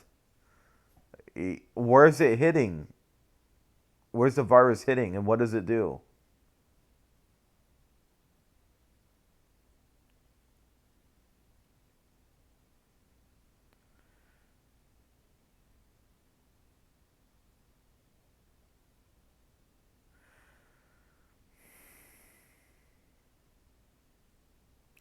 Everywhere.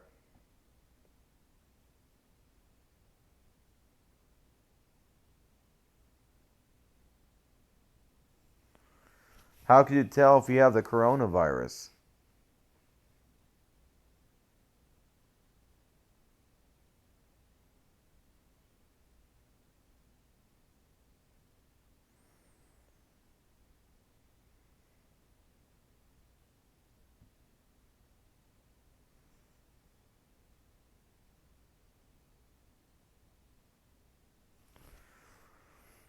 I don't get it.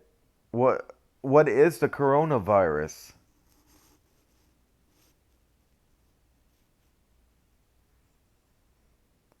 Is it the flu? Is it a type of flu? Or did somebody make a chemical? Did somebody make something chemical in the lab and release it? Is it like that anthrax stuff or no?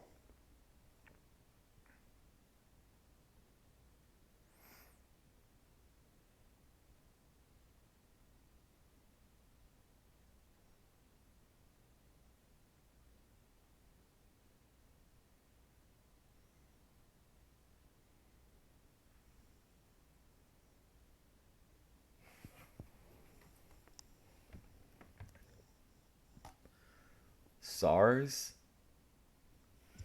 Let me look this up. It's, I should probably look in what this is.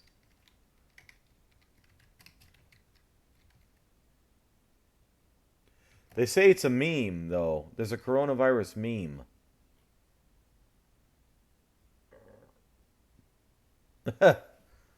Oh, no. Okay, so it is a real thing. Because I see coronavirus meme. Okay, let's see. Coronavirus are a large family of viruses that cause illness ranging from common cold to severe diseases such as Middle East respiratory syndrome and severe acute respiratory syndrome.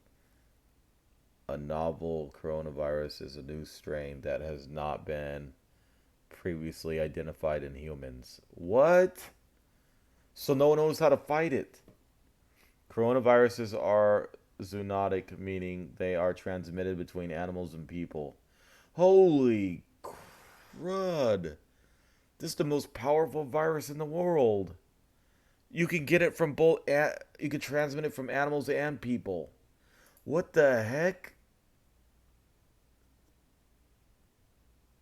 And there's no treatment for this junk. There's no treatment because it's not identified. It's never been identified in humans before. So what? So what are people gonna do about it? Nothing. There's no way you can find a cure that fast. They would have to quickly make a strain of it.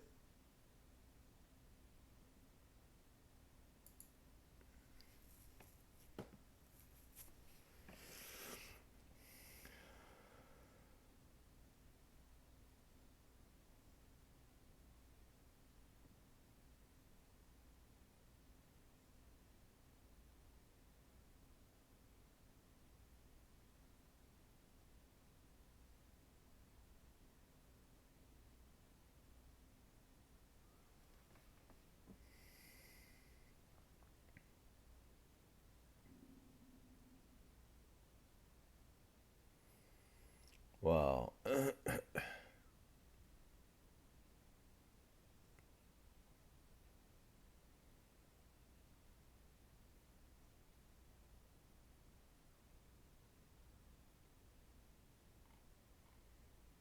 Wow.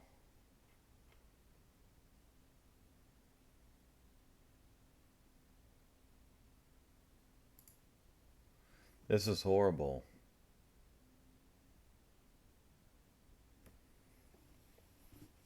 There's only one way. There's a way you can prevent it, but there's not a way you can do anything about it when you get it. I don't know anything, any cure right now. I just know that it's never been known in humans, so finding a cure is gonna take a while. They say cooking your meat and stuff like that could help, covering your mouth and washing your hands constantly, like to not spread it. But yeah, it can cause death. Like it's serious. It's not like a common cold. This junk is really bad.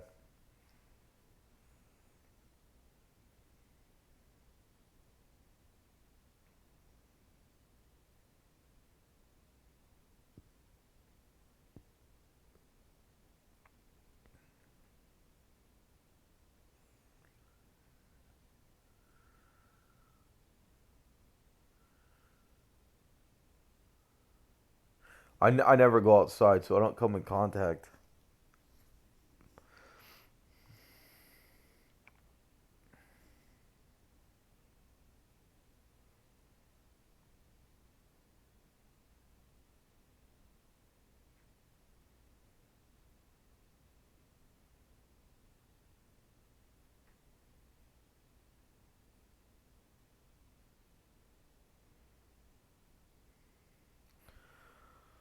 I'll be okay. I mean, I'm a little tired, but I'm just tired because naturally, just exhausted. It's been a lot of work and everything, I guess, for me. This was Ninja Turtles, and it turned into. It felt like something that felt like a documentary.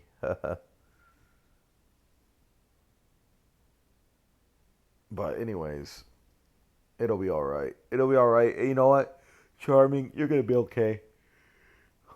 Make sure you eat plenty of chicken noodle soup and carry some Lysol spray. You know, the Lysol. The wipes are good too. Those Lysol wipes. But you eat plenty of chicken noodle soup, okay? That stuff can fight many things. Chicken noodle soup is a cure for serious flus, like really bad flus. I, I had the worst flu. It felt like I was dying. It was like the worst flu ever, and chicken noodle soup cleared it right up. Chicken noodle soup. Just have chicken broth. You boil the fat, you can get broth out of it. You drink that, will help you. You don't have to eat the chicken. You don't have to eat the chicken.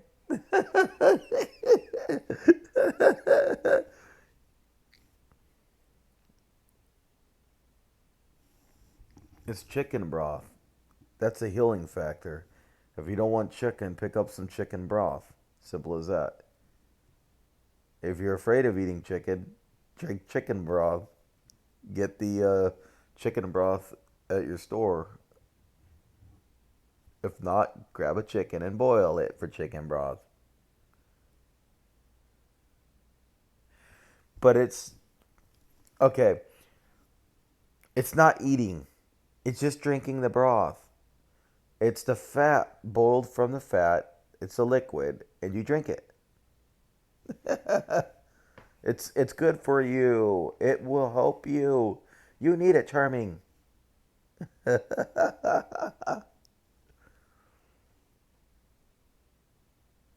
Yeah.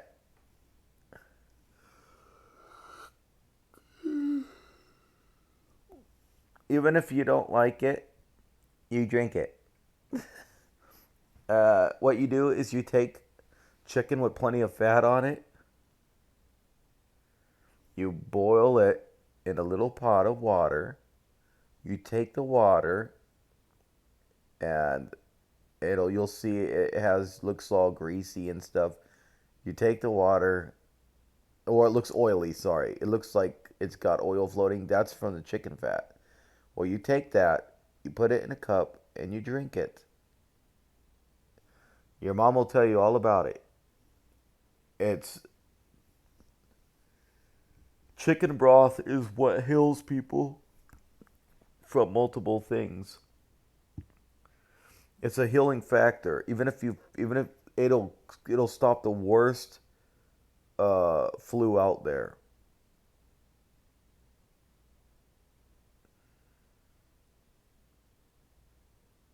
She knows you like chicken broth though. You might not like chicken, but chicken broth. You boil it and just drink the juice. Have them eat the chicken. You don't have to eat the chicken.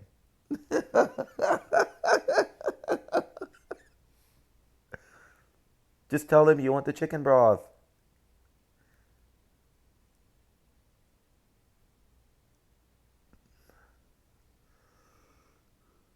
Yeah, tell them you don't want chicken in your broth.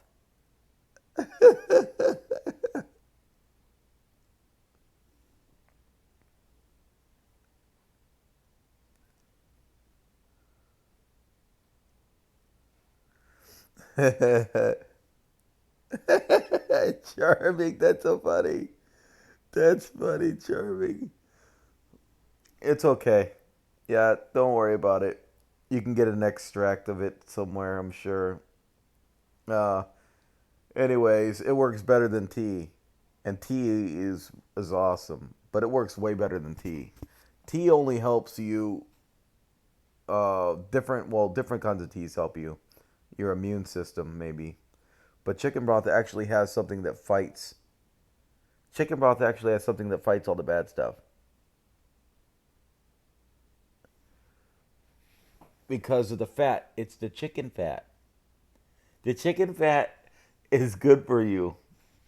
But you making a broth out of it, extracting all that juice is what's really going to help you.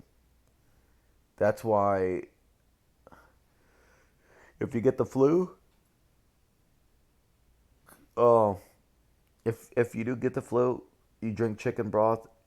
Trust me, I've had the flu so bad it felt like I was dying. Literally, my body was shaking. It was so bad, man. My whole family got that same flu that year, and my parents were on breathing machines. It was so bad. They was helping them. It was helping their lungs. Me, I was shaking and wobbling. Like I could barely walk. But I started drinking chicken broth, and my body started calming down, and my fever was like starting to slightly, temporarily go. And I had it the next day, but you know what? The next day I felt so much better. I wasn't shaking. My body wasn't cold. It wasn't like my body wasn't acting funny. Like I just had a, I just felt like I just had a little cold after that. But the majority of it was gone. And I wasn't getting better is the thing. I had no choice. I was not getting better. I had to have chicken broth. There was nothing that was helping me, but I had chicken broth and it eased it right up. Like that could have killed someone. If you didn't take medicine, you probably would have been dead. Your bones will start aching and you'll start shaking really bad like and taking, drinking chicken broth was the cure. For the coronavirus, I don't know. I don't know what to do about that. Just drink chicken broth anyways. I don't know. There's like no significant cure that I know of.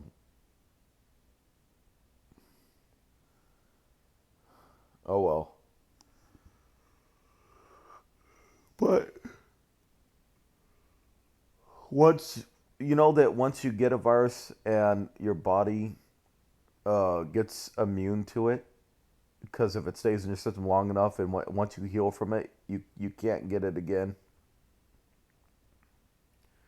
You can get a cold again, but there's like certain things you can't get again. I mean, if your body gets immune,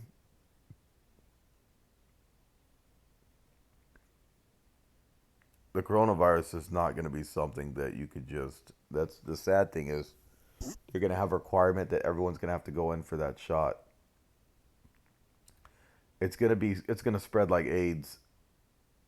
Like, I hate to say it, it'll get to the point to where they'll call everyone in the world will have to get a checkup. Like they'll probably make sure everyone goes up for a regular checkup. It'll probably be demanded because how bad it is. And but if they could contain it, and you don't hear about people dying or anything from it, then they probably won't have to. But that junk is gonna spread. But if it's contained in one country, I'm sure it's gonna go viral. But if it's just in like one country and people are dying just out there and they're not anywhere else, there's a way they can contain it quick enough, maybe. Yeah. Yeah, I'm sure. What am I thinking? That junk's probably spread throughout all Asia. It's probably gonna work its way to Western Europe. I don't know. Someone's taking a boat. They've got it. They're sick. They're probably taking a boat and junk, and they'll reach the U.S. Somebody else will get it. I don't know.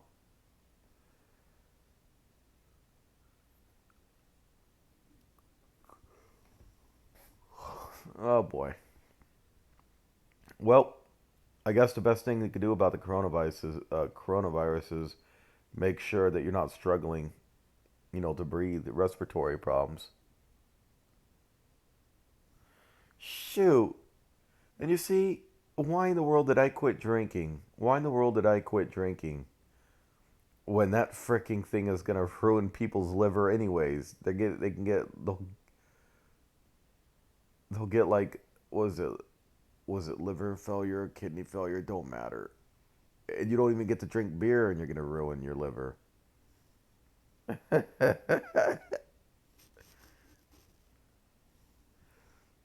Nope. I'll have a lime wedge with my coronavirus then. Uh, Actually, that was a bad joke, but still. My my Corona needs a lime in it, you know, like the drink. Like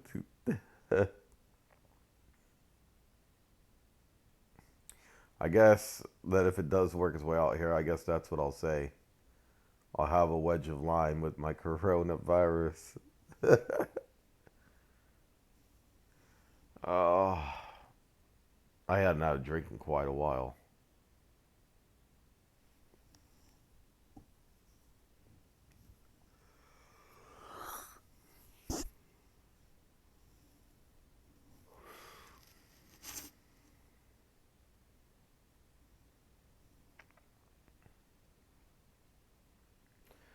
Nah, it'll be alright. Why would I want to drink anyways if that stuff is going to ruin your kidneys or liver or whatever? You know, just make things worse. Why would I want to make things worse anyways? That junk is going to get so bad. Why would I want to make it worse? I'll wait till it goes away and then celebrate with a drink. But chancing it while it's coming there could put you in twice the danger, and you can die even faster. So don't drink any alcohol. You know, it's like don't drink any alcohol because at the time the virus is around.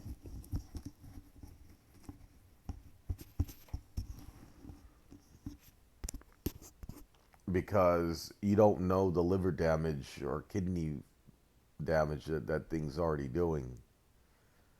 You know, that's why getting it treated quickly is good. But if you're already drinking and you're intoxicated and you already got alcohol in your liver, you know, going through your passing through your liver, at the time that stuff's trying to pass through your liver, you know, that's really bad. People are gonna have. It says people will be having kidney failure and stuff because it's bad. It's just that bad.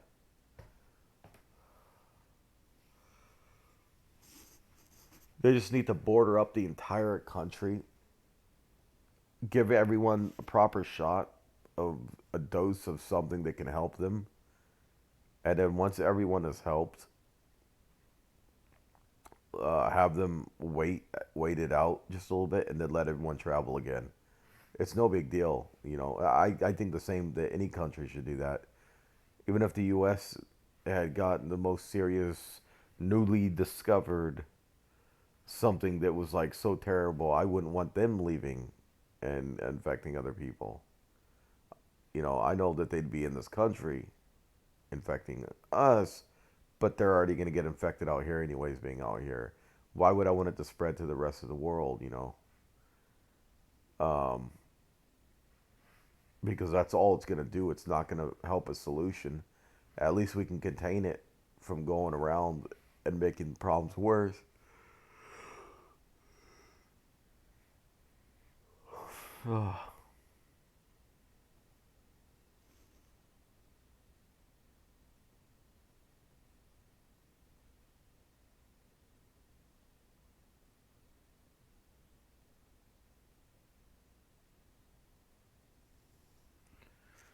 Wow.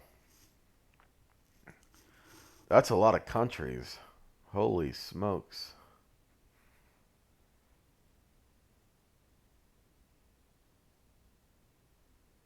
That junk's spreading like wildfire.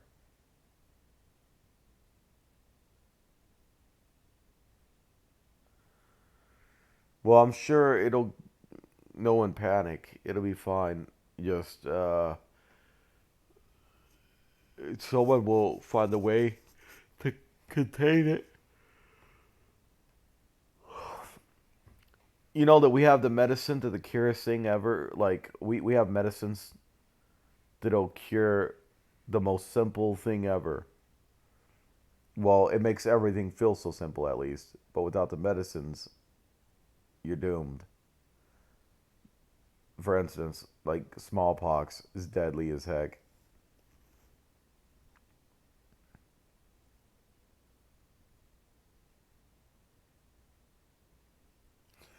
They're hoarding groceries.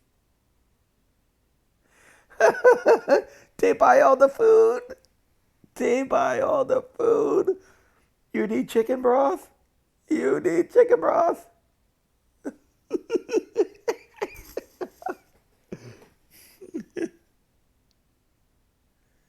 You need chicken broth? Charming. Charming needs chicken broth.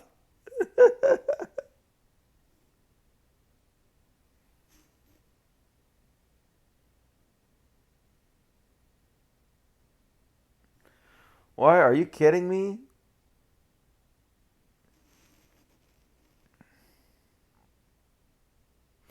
Yeah, but how many come in a box? I don't think that's too bad if it's a whole box of them. One box of them.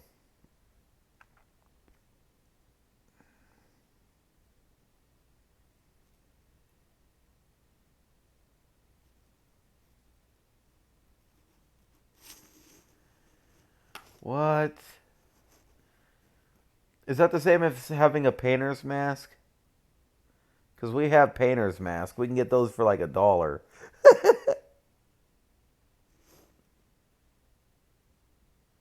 Dang! They bought all the masks in existence. Now they're hoarding them and trying to sell them to everybody for expensive.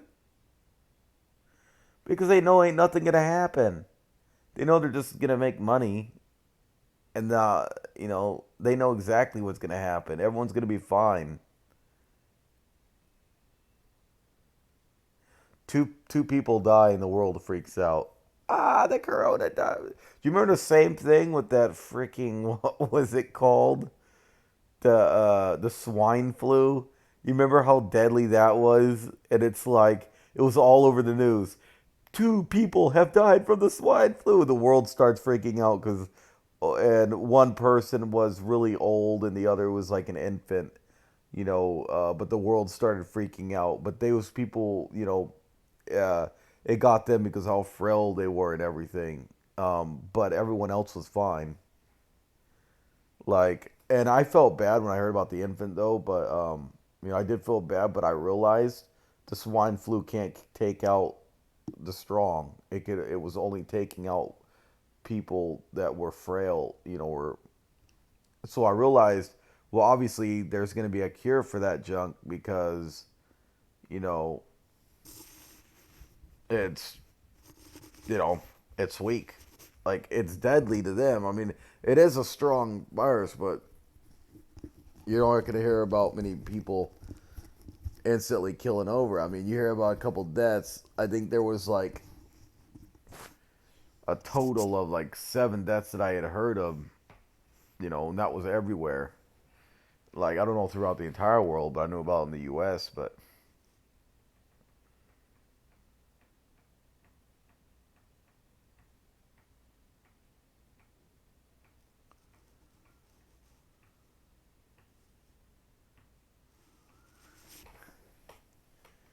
yeah, that's horrible. I do feel bad, but I'm hoping that someone can help.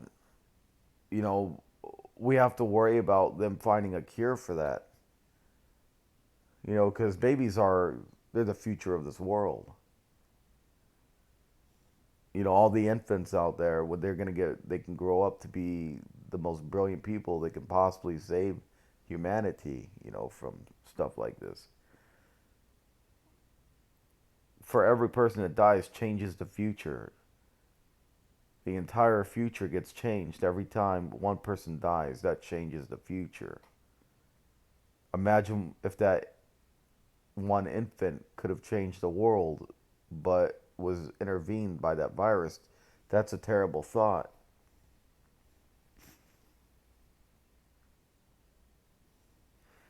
Yeah, I don't know if there's any way. I don't know. But it looks like if it's respiratory problems, if you can get a breathing machine and saline, you can probably clear that up, maybe. But then it doesn't explain kidney failure. It affects your organs too. Like, it's mainly respiratory, but why the kidneys? I know that the liver filters everything, but what about, you know, I mean, I can understand maybe the liver failure or whatever, but kidney failure, that would only happen if the liver wasn't filtering right or failing itself. If it wasn't able to filter everything and it got to the kidneys, and not enough liquid or hydration got to the kidneys, and yeah, I can understand the kidney failure, but that don't make sense because the kidneys, um, they come after the liver. The liver filters everything, and then after that, it passes through the rest of the body. A lot of people think it just filters liquid, but it filters food too. Food might not run directly down it and get squeezed out like orange juice, but the liver filters food and drink. So what you eat could affect your liver. So and your kidneys is below all that. Your kidneys runs after. So after everything goes to the liver, then passes to the stomach, then all of a sudden, one goes in one direction through the intestines and the other hits the kidneys. But, I'm sure that if most of it is respiratory, then we shouldn't have too much of a problem with it because they could incubate the infant and put them on an oxygen, not an oxygen, sorry, a saline mask with saline solution, and you couldn't really put much of any medicine in it, but saline solution will help the lungs. That's what they used to put me on back when I had asthma. As saline, they had me on a saline mask, and oh, hello, RBX. We're talking about the coronavirus. That junk is spreading like wildfire.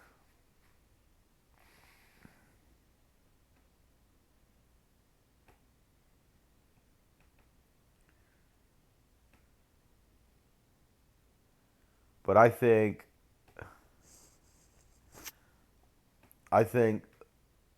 their priority is finding a cure and being able to contain the people that have the virus and quickly putting them on something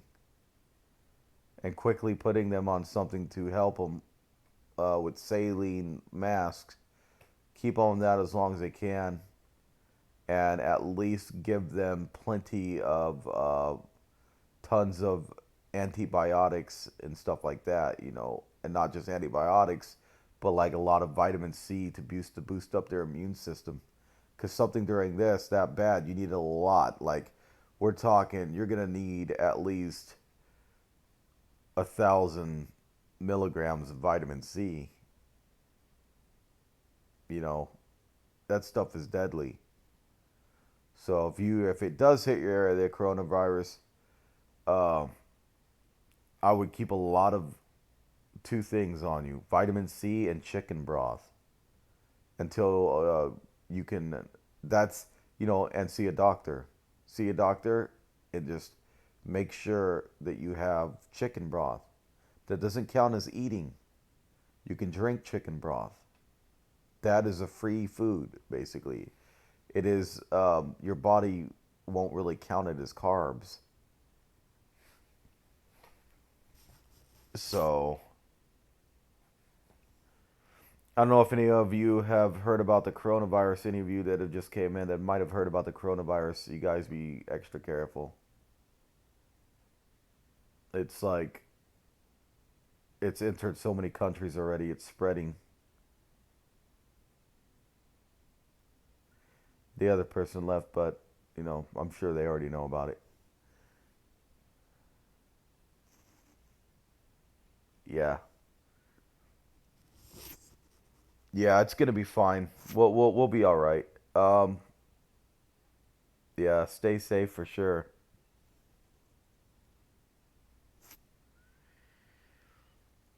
We got to do something about, we got to do something to keep ourselves safe. Um, if you think you might have it, immediately see a doctor, and and hopefully you could stock up on some chicken broth somehow if you can. If you have a saline oxygen mask lying around with saline solution, put some in it, put the mask on, run it. Saline solution is good for your lungs. It'll dry it out, and it'll help against infections and other things because it's good for your lungs. That's what people who use saline, you know, use the saline masks. It help them breathe better because it's saline. It's made up of salt and something else, but it dries out the lungs, and it'll help you breathe a little bit better. But that's what helped. That's what saved my parents when we all got a deadly flu one year. It was bad, and I felt like I was dying. I never felt so bad in my life. I couldn't barely walk to even make it to the bathroom. My body was shaking all over the place, and my body was super cold and shaking, and I couldn't get out of that mode. So I, eventually was able to have a little bit of chicken broth, and when I did, that stuff it slowly started going away. Well, I had some later after that, hours later, 4 or so hours later, and noticed I was getting a little bit better. And the next day, it felt like just a common cold after that. So,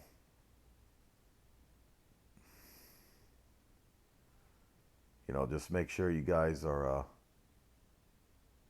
prepared to, at least if you guys need to go to a doctor, and not just, I wouldn't depend entirely on doctors. I would see a doctor because they know more about this than we do. But since it just happened, they're not going to be completely knowledgeable in this, but they can tell us what chances we have to actually prepare it, ourselves to what medicines that might be best. Even though they don't know, they might not know how to fight it completely. They can at least offer you things like, well, take some antibiotics, take natural antibiotic, and they might tell you to take plenty of vitamin C to boost your immune system. And there's one other thing that I think that they would probably tell you, plenty of rest, maybe plenty of rest. And I'm not a doctor. I'm just things that naturally you would do if you were, if you weren't well, with the coronavirus going around. Just do whatever you can, to if you got saline solution, if you know anyone in the family who might have asthma or they still have a machine, maybe because they once had a bronchial asthma, they may still have their machine around. Um, that they should use that for their lungs because this thing mainly attacks respiratory. This coronavirus is attacking the respiratory system, your respiratory system, and it's also known for like kidney failure and junk, but mainly you hear most of it's respiratory. Like I said, I'm not a doctor. Um, But when I was having severe asthma, they would put me on saline solution. Um, being all, you need to use that for a while. Being on that for a while, you'll slowly feel better. But you need to take treatments of saline solution to, to at least help your lungs a little bit. And I don't know how to help against the kidney part because I don't know how the kidney failure is going to work in this and how it's going to attack it. I don't know. I just know that that part the doctor will be able to help you more than I could ever tell you anything on that. But I do know I drink chicken noodle soup to fight serious flus that could actually kill people, strong enough to kill people, the flus I've been through. The strongest one I went through in my whole life happened, what was it, 2000, I don't know if it's 2013, late 2013 maybe. It was like late 2013, I think. It was the worst flu of my life. My bones were hurting. My body was shaking all over the place so bad to where I couldn't stand or anything. I had to get help just to get to the bathroom, but it was like so bad. And I was freezing. My body was just, I could feel like my temperature was going down.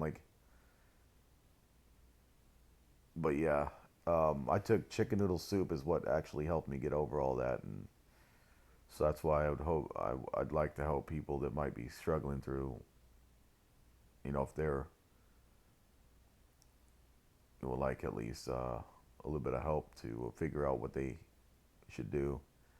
Like I said, I'm not a doctor. I'm not a professional. That's why I would say seek a doctor first thing.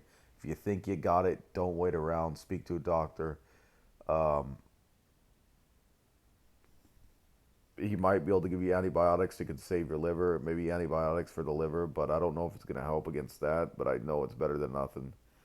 And chicken noodle soup. Even if the doctor will never recommend anything that's not medicine or antibiotics. If it's not a pill, he normally won't recommend natural substances. So chicken noodle soup is the way to go. See a doctor, but also have chicken noodle soup. Maybe maybe it could be a new cure for this kind of thing.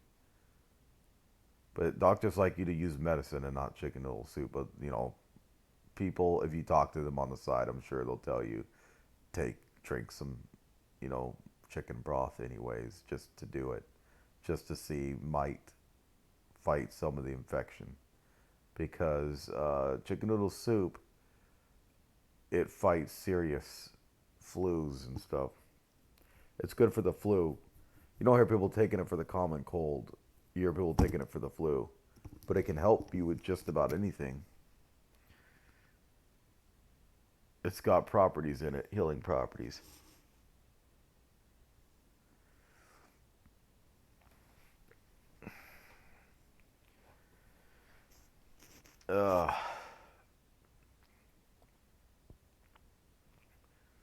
So yeah, make sure to check it out. What time is it? Oh well, it's already 1:19. Anyways, I'm not sure if some of you got to see my earlier playthrough. I don't know. Am I dead on this already? Let me look. Oh, yeah. I'm in the hardest part to actually do much of anything. But let me try to load. I guess I'll give you guys a play or two on it before I go to bed. I'm about to go to bed, but I'm going to do a couple plays through a couple stages for you guys. And hopefully, I'm going to see if I'll play something different on this. What's the dojo one? Did I go in there? I might have went to the other place. I think I went in this one before. I'm going to hate this one. You got a lot of characters in this. There's 60-something characters in all, but these are just all the ones I've unlocked so far. So I'm going to use a shark. I never chose Armageddon. Oh, Armagon. Okay. I was almost pronouncing Armageddon. yeah, I'm just so tired. I rambled on forever, but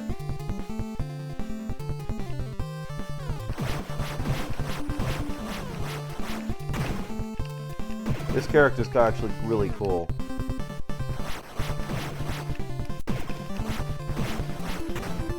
Yeah, he does a spin. I'm just learning of how cool he is, and like,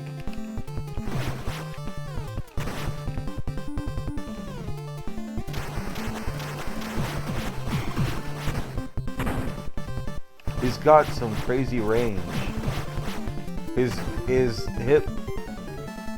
hitbox for his hits are really good.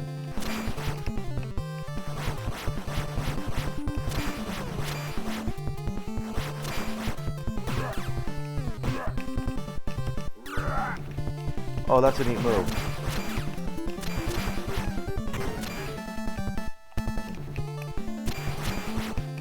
Okay, so to me, he's a high tier character already.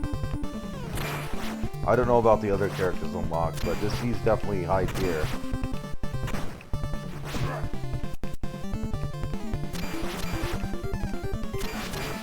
He's definitely over the he's definitely probably got one over the Ninja Turtles.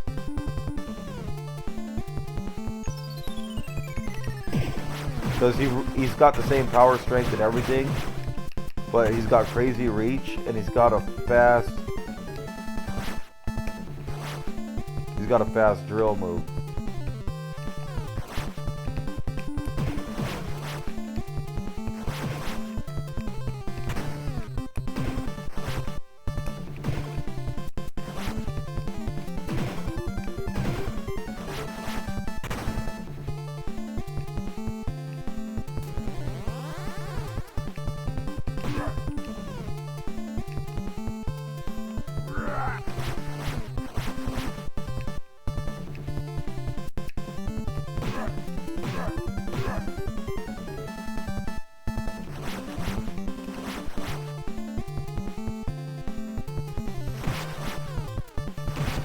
Okay.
Dang.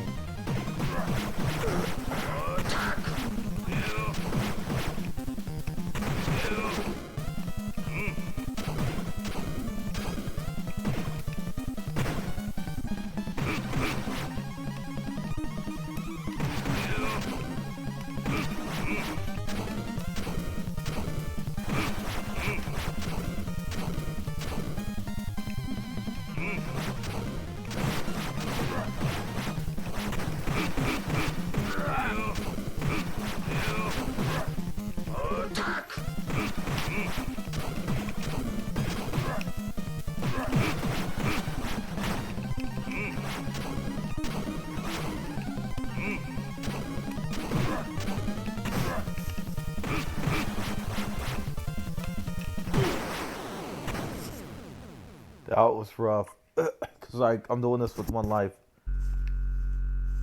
And here comes another boss.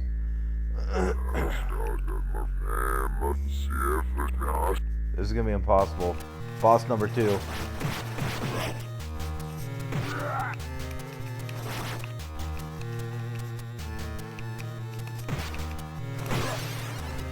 Shoot.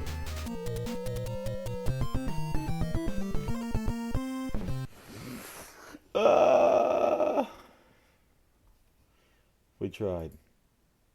We tried, guys. Hey there, Stubra and Jigsto. How you guys doing? I know, Jigsto, you don't get a shout out, though I just already did that. Huh. It's not gonna really help since you'll probably be the only one watching the after video anyways. So my shoutouts mean absolutely nothing. When was that? Huh. When was this profile created? Let's see.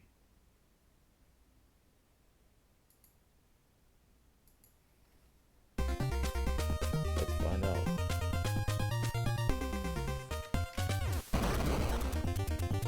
One second.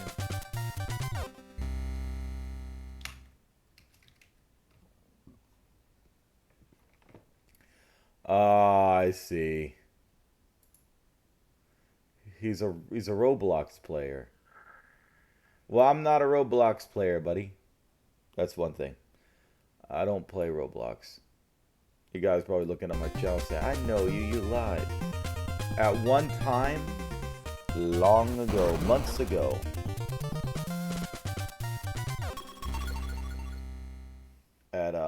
months ago,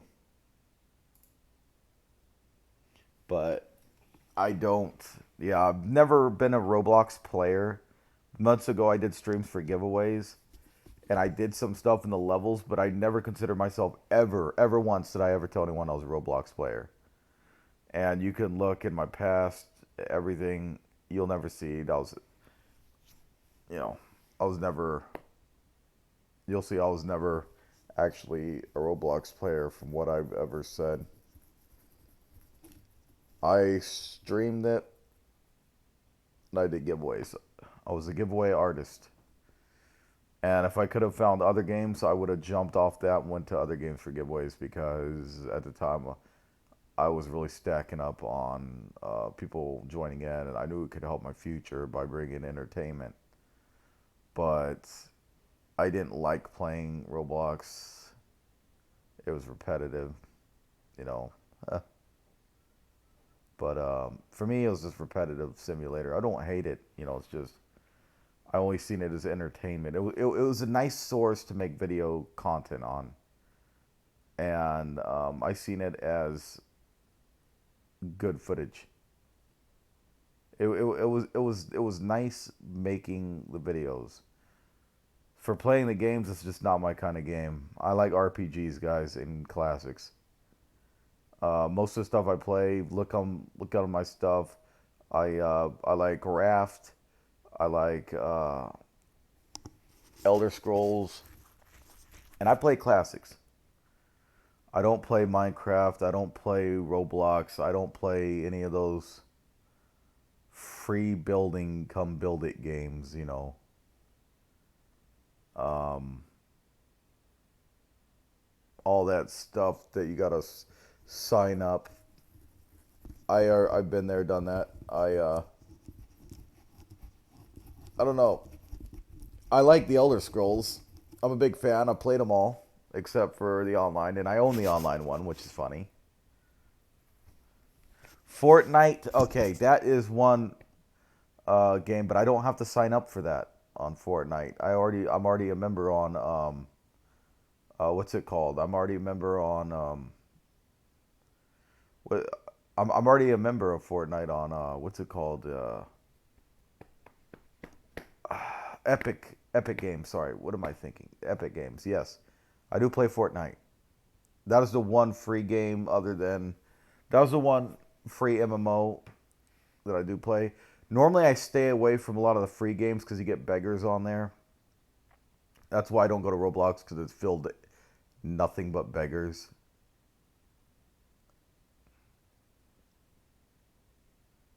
Like it's all beggars. Like I, they are either asking me for money and like why are you asking? You know why would they ask me for cash or Robux? And then they're trying to scam me too by asking for my account info.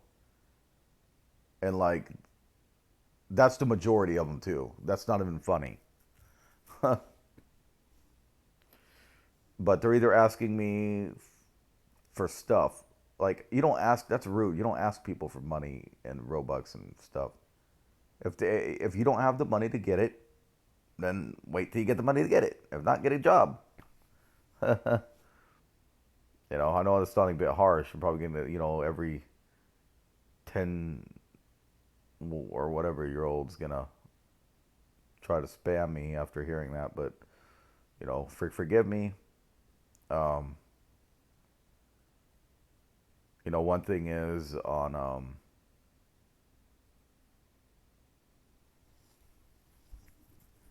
I just don't believe in begging, and it makes me not want to help people when I hear just people constantly beg because if one person begs, another person is going to, and this is one thing I've learned on the Roblox community.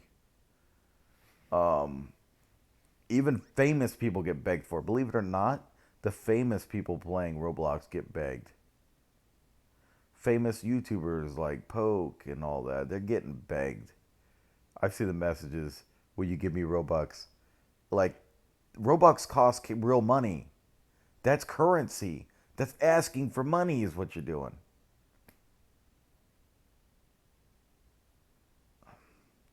And they're making a thing now on most platforms where begging is actually against TOS. Even on Steam, it says begging is against TOS. Hey there. Stub raw. Stub raw. Yeah, I streamed it to help me with my follower rate and subscriber rate. My followers are pretty big on Twitch in a short amount of time due to streaming Roblox. But if you think about it, it wasn't worth it because they all left. They all basically left after they didn't get any more pets because I wanted to stream something else. So a guy said he was unfollowing me and junk like that. He goes, "No pets, I'm unfollowing." And like, you know, it's just if the majority is gonna be like that, it's just it's a kids game kind of thing. So you get a lot of people like that. Charming. Yes, you could. There's nothing wrong with doing YouTube videos, Stubbraw. It's okay, Charming. And I didn't mean offense on that. Just so you know, I know you guys are all Roblox players. It's just I I like other games, And no offense, I do plan on doing regular YouTube videos, but no more giveaways. You can tell that to everyone else. You want me to log on Roblox, tell them to stop begging and I'll log on. You tell them to stop begging and I'll come back if you can get them to stop begging. Oh, wow. Editing lessons? No, you don't. You can use free editing software. No, it's fine, Charming. I was just saying. No, it's just they're not gonna stop, Charming. They're not gonna stop begging. And I'm still paying on that monthly. You know that, Charming, right? I'm still putting up monthly on that, and I got like barely any money left. I'm like broke as a joke. I'm not gonna be able to afford the next month to keep my premium going. Probably. I don't know. I probably won't have any more money to keep my premium. And here's the thing, Charming. Yeah. Here's the thing, Charming. I started streaming Roblox because it was a great way to bring in followers, not because I enjoyed it. There was a couple things I did kind of like, but it was more fun making content. I never liked Roblox as a game. I liked making content. It was fun making content. It was fun hanging out with you, Charming. It was fun. That was all fun. We had a lot of fun. It was making content. We made videos, and that's what was fun, was making videos. And we had a whole crew with us to make videos. But when I stopped doing the giveaways, Charming, nobody returned. Nobody. Everyone stayed on Roblox. I guarantee you, everyone that says that they've just been busy lately is just gone back to Roblox and forgot about me. Because the thing is, oh, I see. I see, Stub.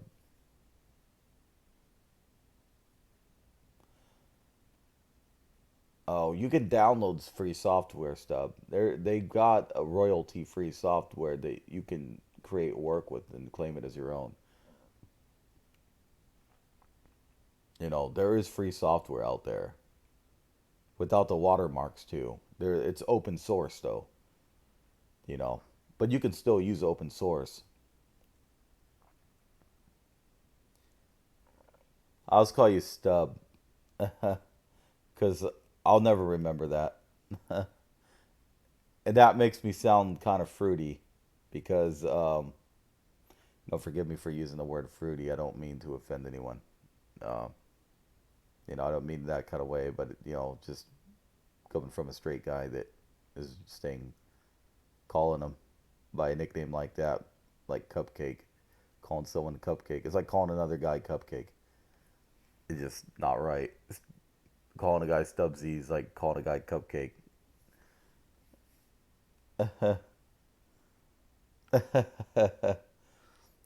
uh,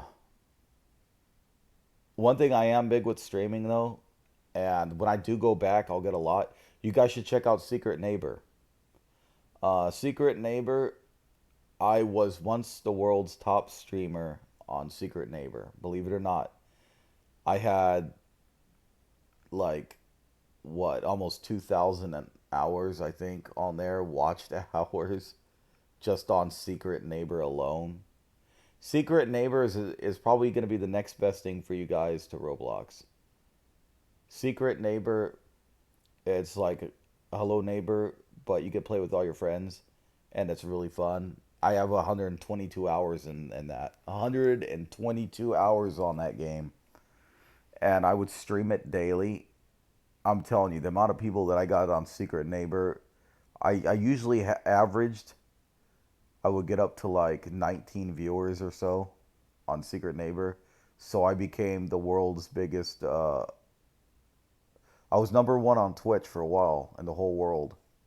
I haven't streamed it in a while, so I'm off the Twitch metrics on Secret Neighbor. But in the world, I was top ranking by a long shot. The second place streamer had like 200 watch hours, and I had about close to 2,000. So that's a big leap. My watch hours were huge on Secret Neighbor. The amount of views I would get was pretty crazy. And that's basically something that you can retire at, when you don't want to play Roblox anymore, I guess. Secret Neighbor is a good game. It does cost, but I'm telling you, Secret Neighbor is the way to go. For a $20 game that should be like 30, but they're only charging 20, and then when the discount comes, you get it for cheaper. When you go on Steam sales, oh my gosh. Secret Neighbor, if I ever go on my streaming soon and I jump back into Secret Neighbor and I do that on a daily basis again, you'll watch me rank first on that because I was the world's famous streamer on Secret Neighbor. If you were to look back on the Twitch metrics back then when I was streaming it, I was top one in the world, and not just like on Twitch, but I was listed on Twitch metrics as well as number one. That was basically showing you everyone in a ranking system, and I was by a long shot. I was up there.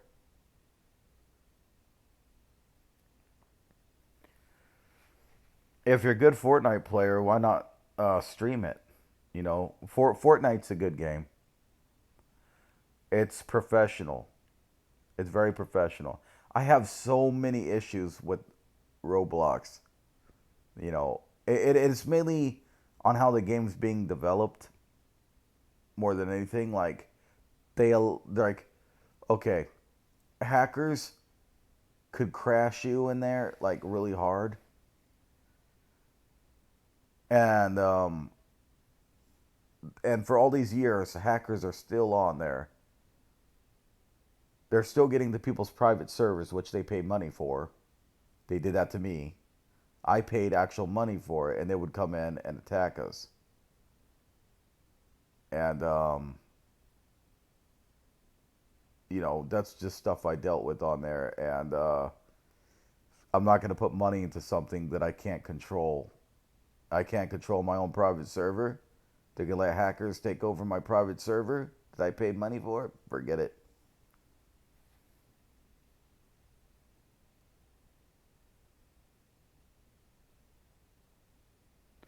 Well, that's horrible, man. There's a thing, and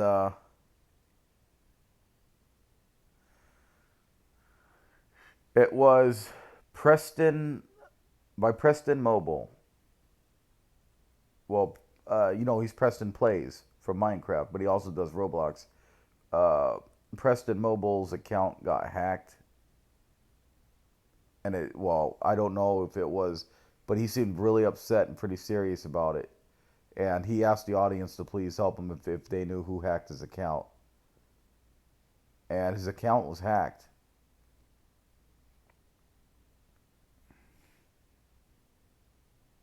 And they spent whatever he had on it.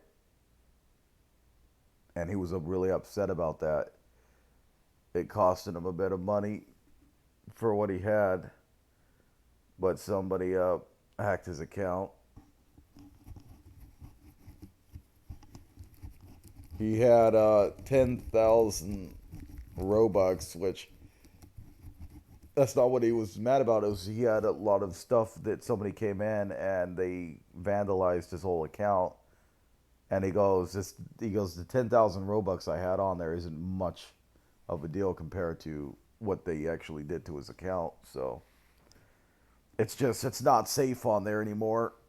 They let hackers in there that can trace. They can trace you, and we're not protected on there.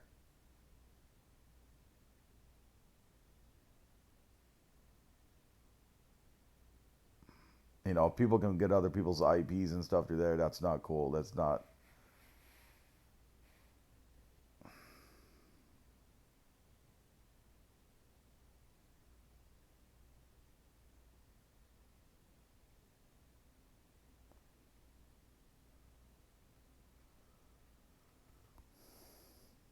But yeah, I don't know. It's just, I wasn't really much of a fan. As soon as I found out the reset button even existed on there, I was already turned off by it. The fact that that game is so broken, and the physics system is you flip all over the place, and that breaks your character to the point that you get stuck in the graphics, which I've done numerous times. And the developers don't have a game they've made themselves. They make everyone else make the games for them, and they make money off all that. that's a joke. And especially, just getting stuck in the graphics and finally have to use the reset button. That reset button should not exist. The game should be playable to where you won't flip all over the place, which that's never been fixed. Those flipping physics and falling, and it gets you stuck into the graphics and the walls. That has never been fixed. I hate to say it. Um, I mean, it's good for people to play because it's free, but it feels more like those cheap browser games, and that's just my issue. Now, Bloxburg is worth it if you go to Bloxburg, but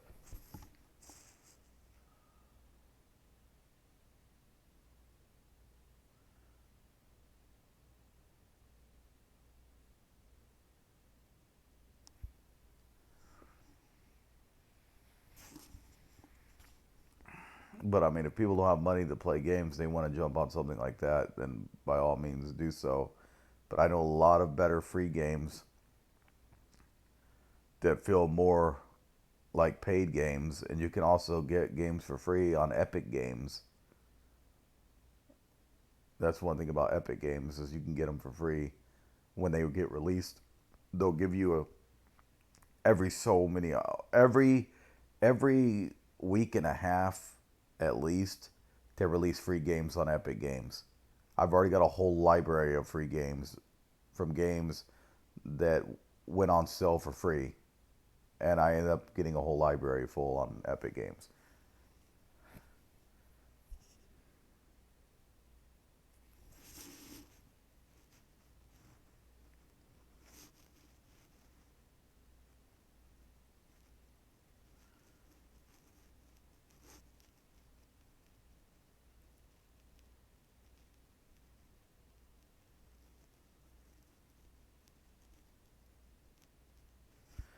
How could they change everything else? Oh, they must have asked for the site for a password change or something.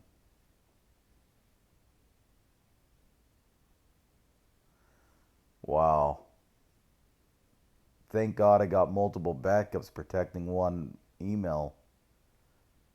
I got a phone connected. I got another email connected. It verifies me if anyone's trying to log in. It'll show me that someone's attempting to try to log into my account. Like, I got so much protection in my accounts. That's just the thing.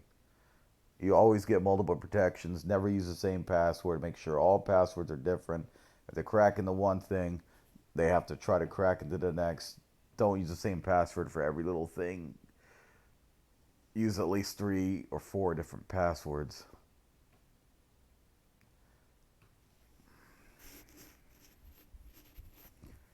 And change them every now and then.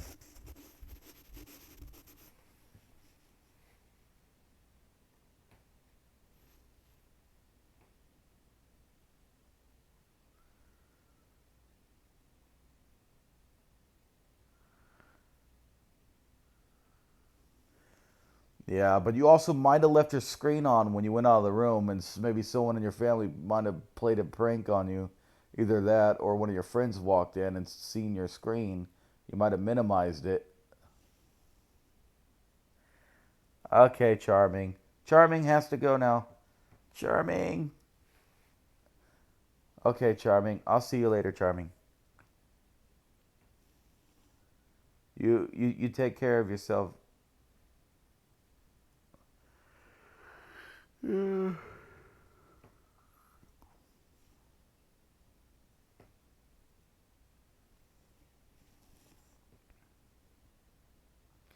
See you later, Charming. See you later.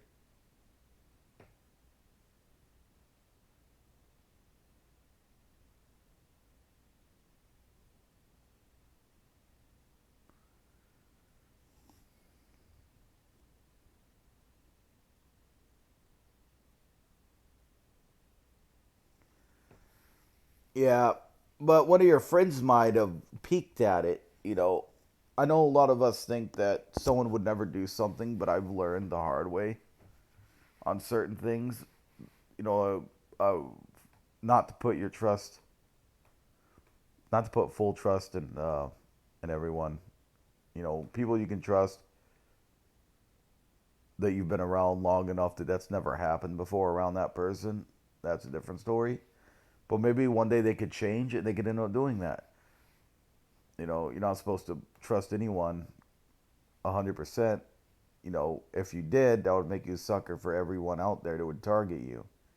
There has to be some form of distance. You know, I know it sounds harsh because it's like, well, how do you make your. Well, you can't do that to your friends that you've had for years. Well, let me tell you, I've had for friends for years. Now I don't talk to them anymore. Things change, people change, and some people turn on you eventually. They could start off as really good friends, and then they. I've had this happen before, you know, friends for years, and then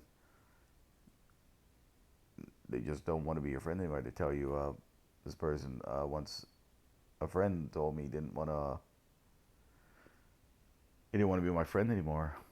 It's just out of the blue. He tried to, my sister turned him down, tried to ask a date, and I learned at that point, and we were always good friends. I never thought he would do that to me. And one day he just said, we can't be friends anymore. He just used me for my sister, you know, to ask her out. And like someone told me, they said, I knew he never wanted to be your friend. I knew he only wanted you to use you because he liked your sister. And I'm like, but I knew him for so many years. And I'm like, I grew up with this person. They're like, it doesn't matter. They waited that much longer so they can have your sister. And it was just, I didn't want to believe it. Then it all made sense when my sister brought the phone and I seen the text on there. And he was, yep, he was hitting on her. And she said, I'm not going to date my brother's friends. Next minute, I get a text from him and he says, we can't be friends anymore, man. I'm like, are you kidding me? So I lost a friend that I knew in real life that I've had a friend, been a friend for years with.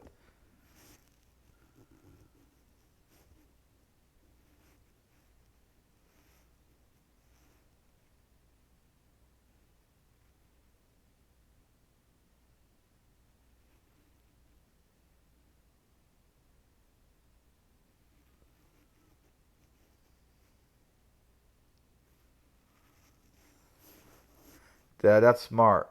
That's smart. Tell them to get out when you sign in.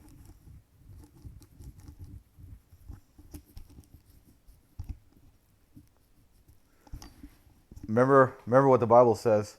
And although some people don't believe in the Bible, that's fine. I'm not criticizing. You know, you guys can believe whatever you want. You know, it's just a personal belief. But do you remember what was said in the Bible?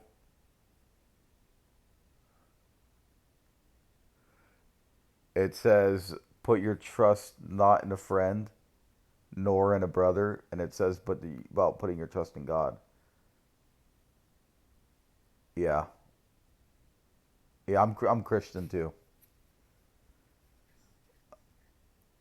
Um, you know, I try not to do religious disputes and stuff. You know, I don't because I'm not perfect. I can't quote every little thing, but I do know it's just what I believe in, what I feel. You know, a lot of people will say what you feel is wrong. You stole your religion from us and stuff like that. I get that all the time. But you know what? Everyone's got their own belief. It doesn't matter. And I believe, you know, I believe that there's one God. There's got to be one thing that made everything. Why? Because then there'd be no there. If technically, let's just explain the Big Bang Theory. What happened before the Big Bang Theory? The Big Bang didn't create itself. You see what I'm saying? There has to be a maker, and it's just it doesn't make sense when you keep going back. Well, what created that piece of dust? What created that? What created that? What created that? And in the Bible, God is the beginning. You know, He says He is the beginning. So that's just kind of like, oh, well, you know, I believe that.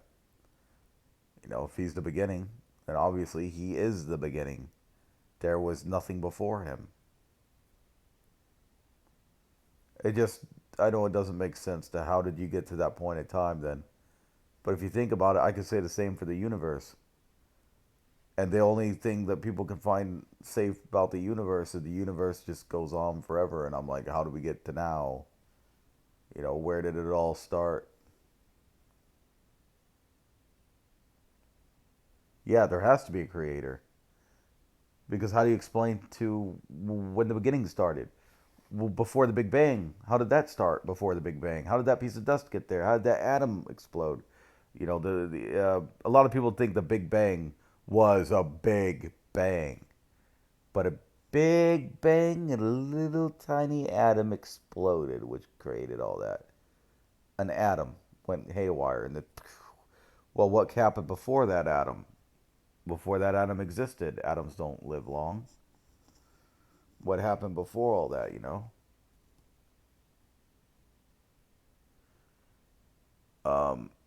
Cells and atoms don't have have long lifespans because they're so small. They would have less of a lifespan than, to be honest, they would have like 1 day to live before that atom blew up. You know what I mean? Where did that all come from? It's just,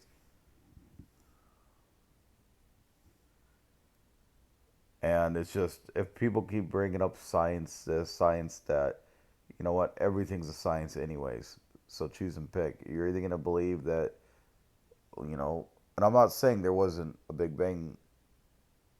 I'm just saying I believe God made that Big Bang. He spoke. When he spoke, boom, he spoke life and everything. Like, he spoke literally to me. That was the Big Bang. You know.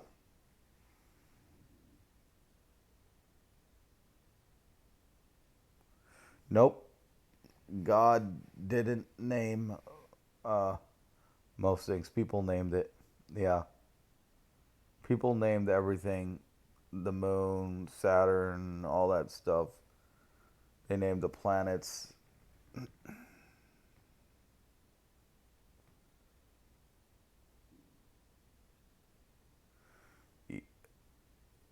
Yeah, but the language, God made the basic language. Shoes wasn't really, um, no, sandals. God, I think, made the basic names like the regular language and sandals, basic stuff. No, oh, that's funny. But if you think about it, God makes the mansions in heaven. So he formed all the mansions and whatever else. I don't know. To me, because we're not going to take things that are worldly when we die, that this is just kind of what I believe. That people talk about the mansions that'll be in heaven that the Bible talks about, because God has prepared a place for me, but I don't think it's going to be built like a house, like people think, because then you would need nails and hammers, and you know you would need wood, and there would be no reason to bring worldly things here. So most likely the mansions will probably be made out of something precious.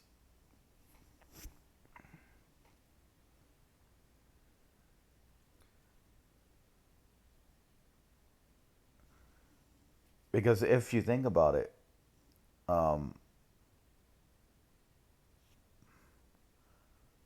the it's because you can't take worldly things to heaven.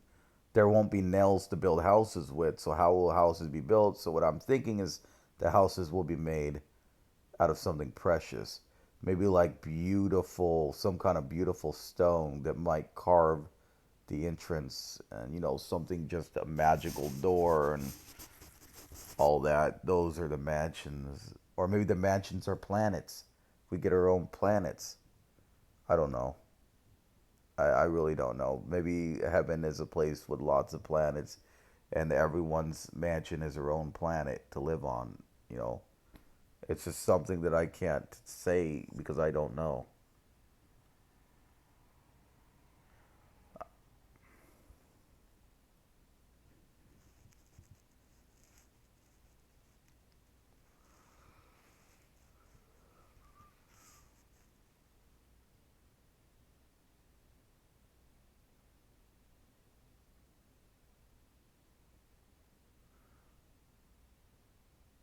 Yeah, we don't know, but I don't believe, and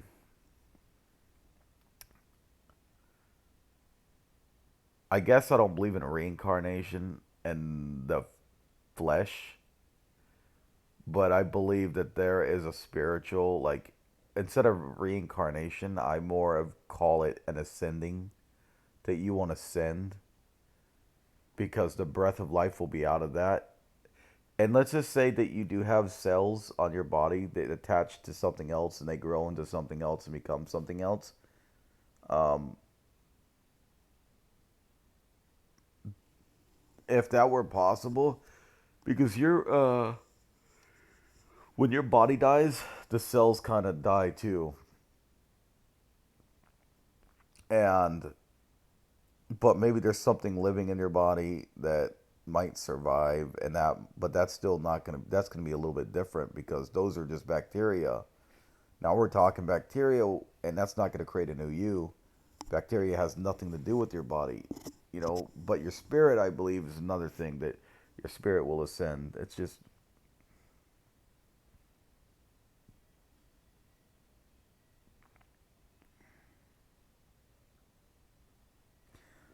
well, I believe in heaven, but I don't know what heaven's going to be like. I don't know at all. But I do believe in heaven. I believe we're going to go there wherever it is, you know. I can't say for sure, but, you know, it's just, I don't know nothing about it. I just know that, you know, we learn about it, you know, by reading. And, but I've never seen it. So, obviously, huh.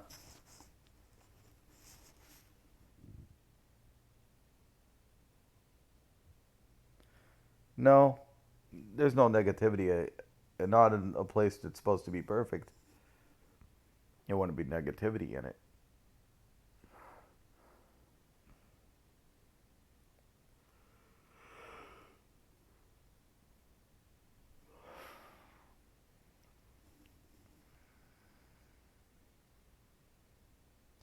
Yeah, none of that will exist. Not when you die, you're just gonna become a spirit, and whatever that spirit's gonna look like, I don't know, because I don't know what spirits look like. I just know they're perfect, and that's all I know. But you're gonna be like a spirit.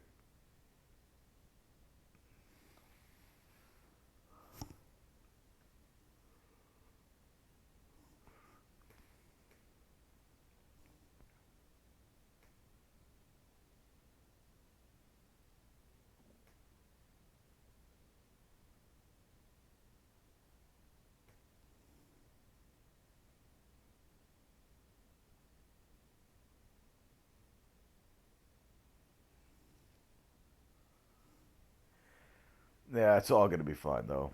Uh, I'm sure life's gonna be better because they say life is great in the afterlife. Like when you're, oh, it's the same name as my YouTube.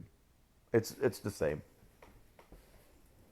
Yeah, it's the same name. I stream daily, so it is the same name for sure. You can find my.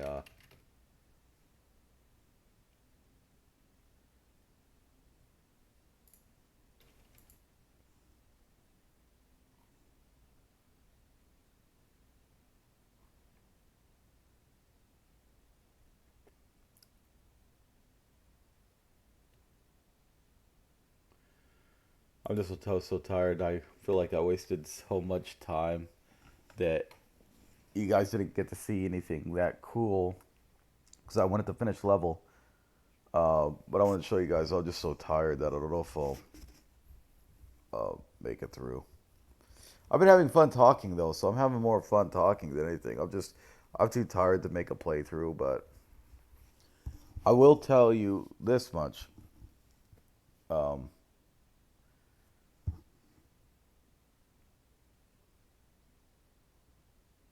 Life, you know, a lot of people are gonna worry, you know. But what I say is don't worry until that time comes, until you know for sure. And once we're long gone in the grave and everything else, I'm sure if there whatever answers lie ahead, that we'll know the truth, you know. So, but I believe that we're going. I believe we're gonna go to heaven. You know, the people that want to go, there's a lot of people that are afraid that they're not gonna make it, but it takes a lot to not make it. A lot of people say just by doing one mistake you will get left behind, and I don't believe that, you know, because that would make God a cruel God and not a loving God, and He's a loving God. So if a lot of people say that's the way a bad Christian thinks is to he thinks God is too good of a God to punish anybody. No, there are people getting punished, but we're talking about people that are that were terrorists and stuff, like people that were like purposely aiming for large groups of people to take everyone down. People that were so gone in the head that you couldn't fix them.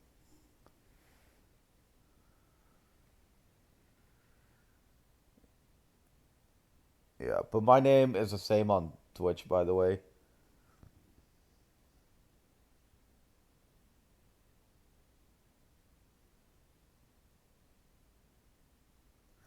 Yeah, it takes a something really big, and you know what? The one thing that'll keep you out of heaven, the one thing is by denying God completely. You know, hey, that's fine. That's the one thing, denying, and you have to deny the Son and everything. Everyone has a chance. Just because you think somebody treated you wrong, that you have the right to tell them they're not going to make it to heaven. They could be the biggest bully in the world. They have the same chance to make it as you. I hate to say it. Now I sound like some kind of politician. I'm trying to sound, now I sound like a bully, but the thing is, everyone has the same right. Murders have made it to heaven. You shouldn't, because it's a bigger chance of keeping you out. Um, because there's a fine line to where how far you'll stray away, you know, that at that point you're already long gone, that you lost all faith, all belief, everything is gone. There's a lot of people that can still make it. It's just,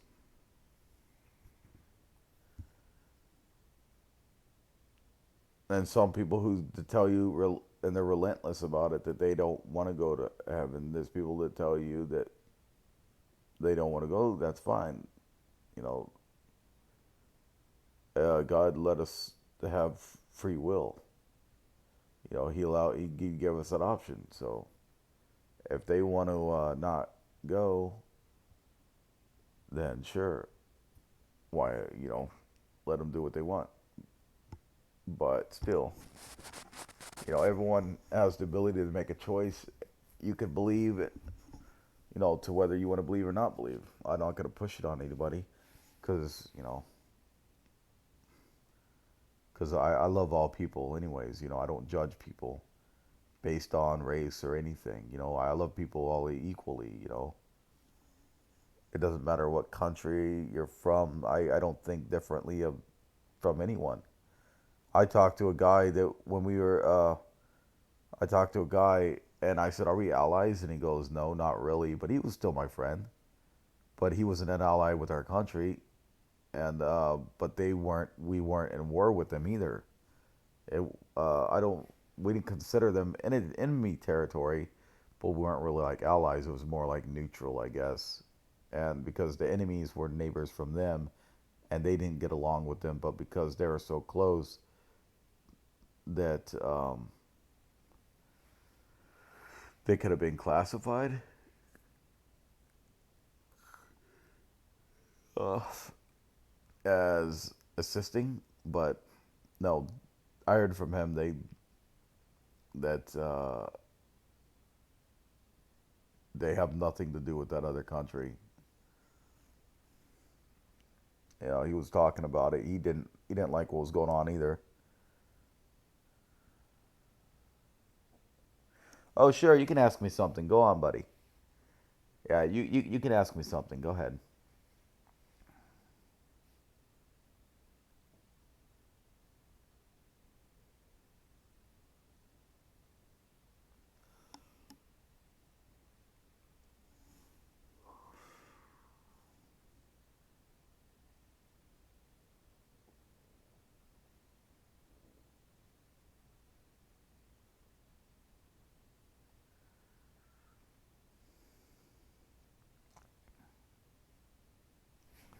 Oh, I need some water.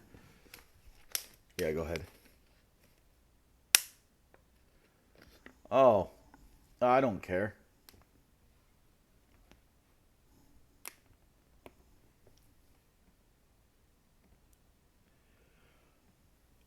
Uh,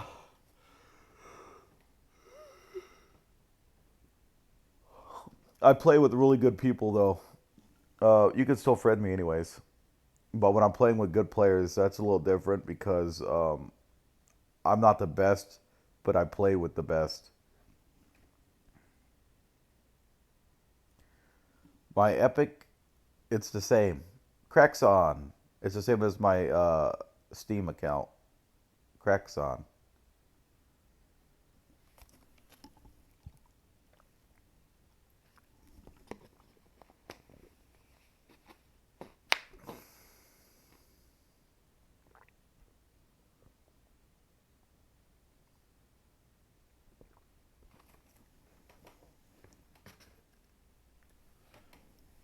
But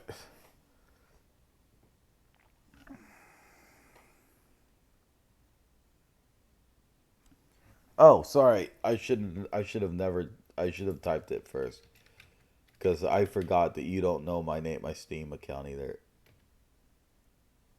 That's my name for on Fortnite. It's the same name as my Steam name.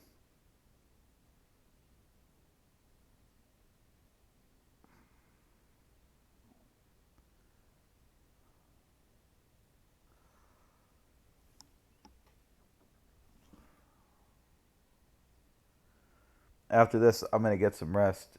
Um, then I'll probably know it's you because no one ever adds me on there except people that I already know. So if it's a random name, I'll know it's you.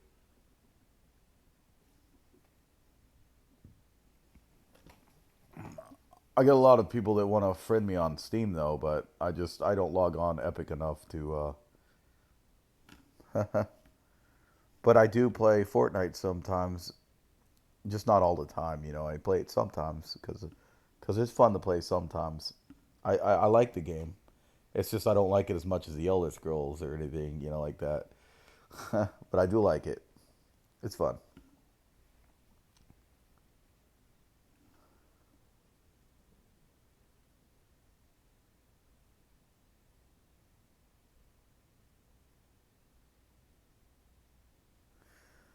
Speaking of favorite YouTuber, you know that PewDiePie's gone, right? He left a month ago. He left the YouTube scene a month ago. PewDiePie left a month ago. Jake Paul for life. Jake Paul for life. That is funny, my friend. It's good and funny. Like it's funny in a good way.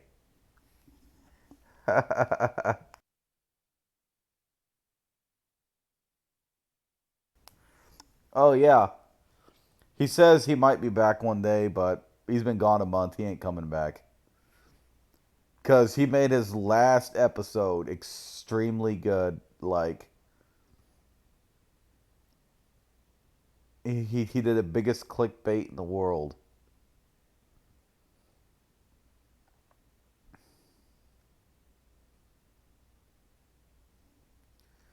Yeah, PewDiePie is gone. He says, I'm not leaving forever. He goes, I'm not leaving social media forever. He goes, but this will be the last Lawai video.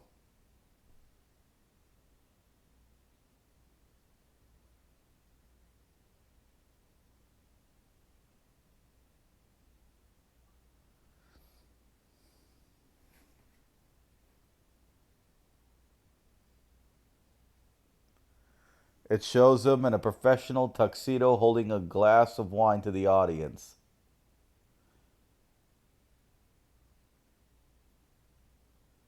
Look at the title of it. It says, "Is he left?" Yeah, Lawai. He said it was his final Lawai, and it was always funny too. I liked his Lawais, but um, it's sad that he's leaving. That he left, and he just felt he needed a break. That he had a lot going on, and if you watch his video, he'll explain it.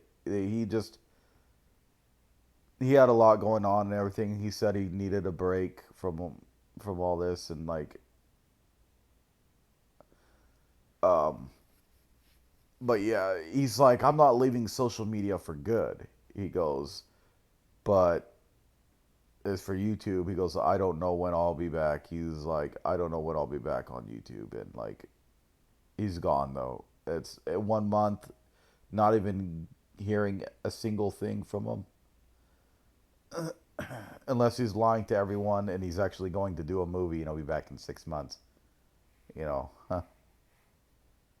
But no, maybe he's trying to create a new hype. Well, that's bad because he's losing lots of money, but he owns his own company. So he's making more money on his company than he did on YouTube.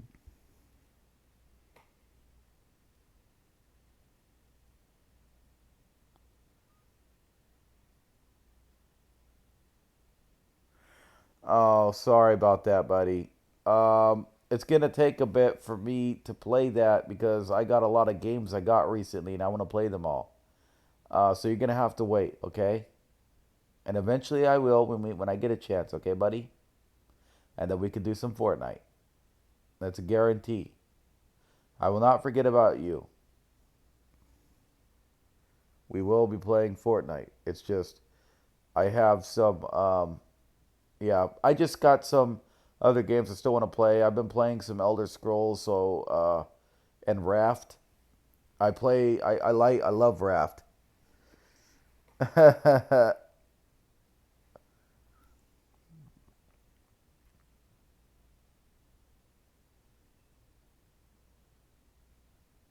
Yeah, you'll be in my streams. That's good. Support my streams. Definitely.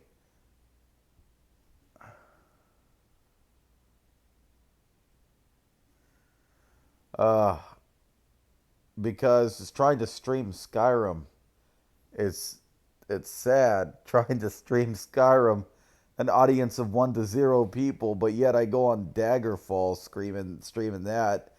I'm getting up to like I'm getting 7 to 9 viewers at a time, but I go to Skyrim and I don't get my viewers at that point. Yeah, but if I play classic Daggerfall now, I get my viewers if it's classic Daggerfall.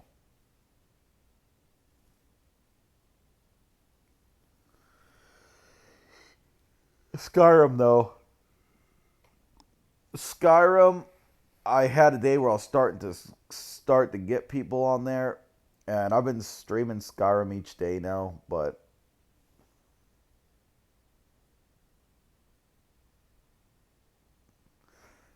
yeah, I'm probably gonna lie down though, buddy. I'm probably gonna get some sleep. Huh?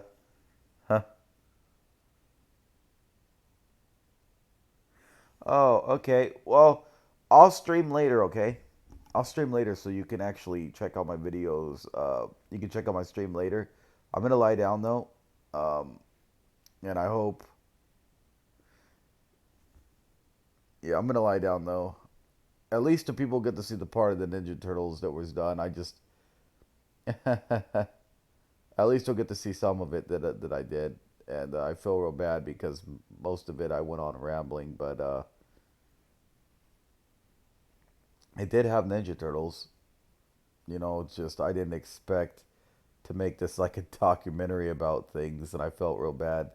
But that's me because I ramble and I go on to subjects, and that just okay. Yay! Thank you, Stub.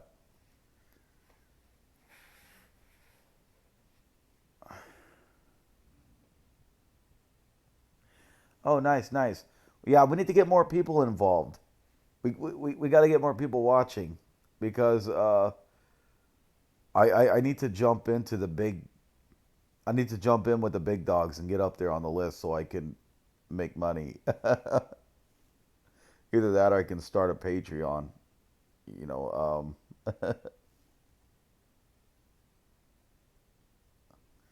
but I got game making software. I can make games. I've made a level on Portal 2 to the workshop.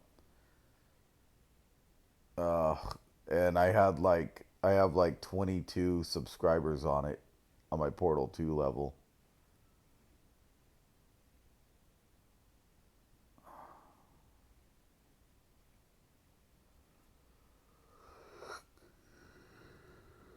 Uh,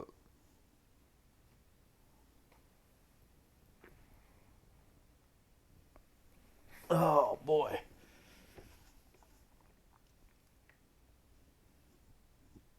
But this is gonna be real nice, man. At least if we can build up an audience this way, I'll be real happy. You know, we got to get enough people viewing. I got to get my epic career continuation going because, uh, yeah, that's basically the only thing I do is a full time job. So I kind of dependent on it. You know that we can get a lot of people coming in. Um, and I understand people say you should only do it to have fun. Well, in that case, I could tell the actors they should not make money at what they're doing. They should only do it as fun. You know, streaming, I do enjoy it, but at the same time, it also it's what I'm relying as my job. And I know a lot of people are gonna say the same thing, but PewDiePie went through the same thing. People said you can't make a living on that, on being a YouTuber. It will not happen. You won't make enough money because you need this many viewers, and that you couldn't make enough money doing that. And he wanted to prove the world wrong, so he did. And it's gonna end up. I'm like a PewDiePie Junior. You know, I'm following that same footsteps, and it's the same thing, man. I go through the same thing.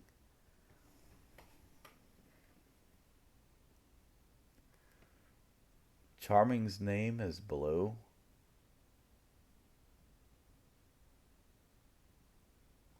Now I'm gonna be sleeping. I'm about to go back to sleep, but it's fine.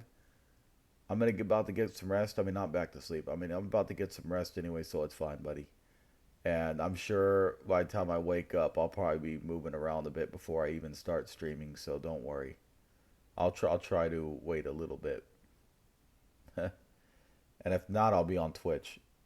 If you don't see me on YouTube, but I'll try to do a special maybe. You know, hopefully I can do a special or something tomorrow. Because I feel that I should probably do another video for people. Maybe I should do another Ninja Turtles or something. Maybe play some more of that. Maybe do a full-fledged video. Because I had a lot of people that come in on the first video, and then, you know, we got 7 likes already on this. And I haven't been on this thing in like 2 weeks, but I got 7 people that came in. Like, somebody subscribed earlier.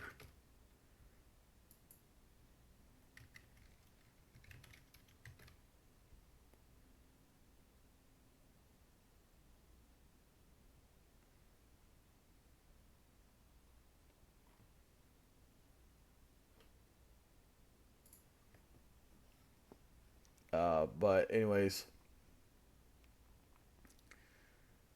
I'm gonna get some rest, and I feel real bad. I should probably.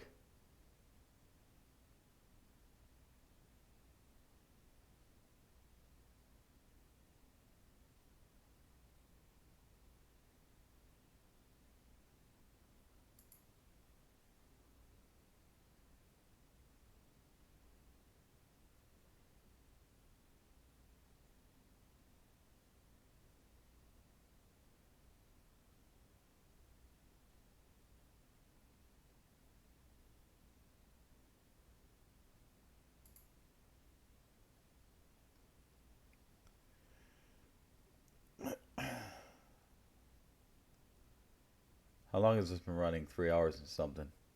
Wow. All right. Anyways, I'll see you later, man. I'm gonna get some sleep. When I wake up, I'll be streaming again. But I'm gonna probably move around for a little bit. So I'm sure you'll have plenty of time to sleep and all that, you know. Cause I probably will. I'll probably wait. I'll probably be sleeping for a long time because how tired I am.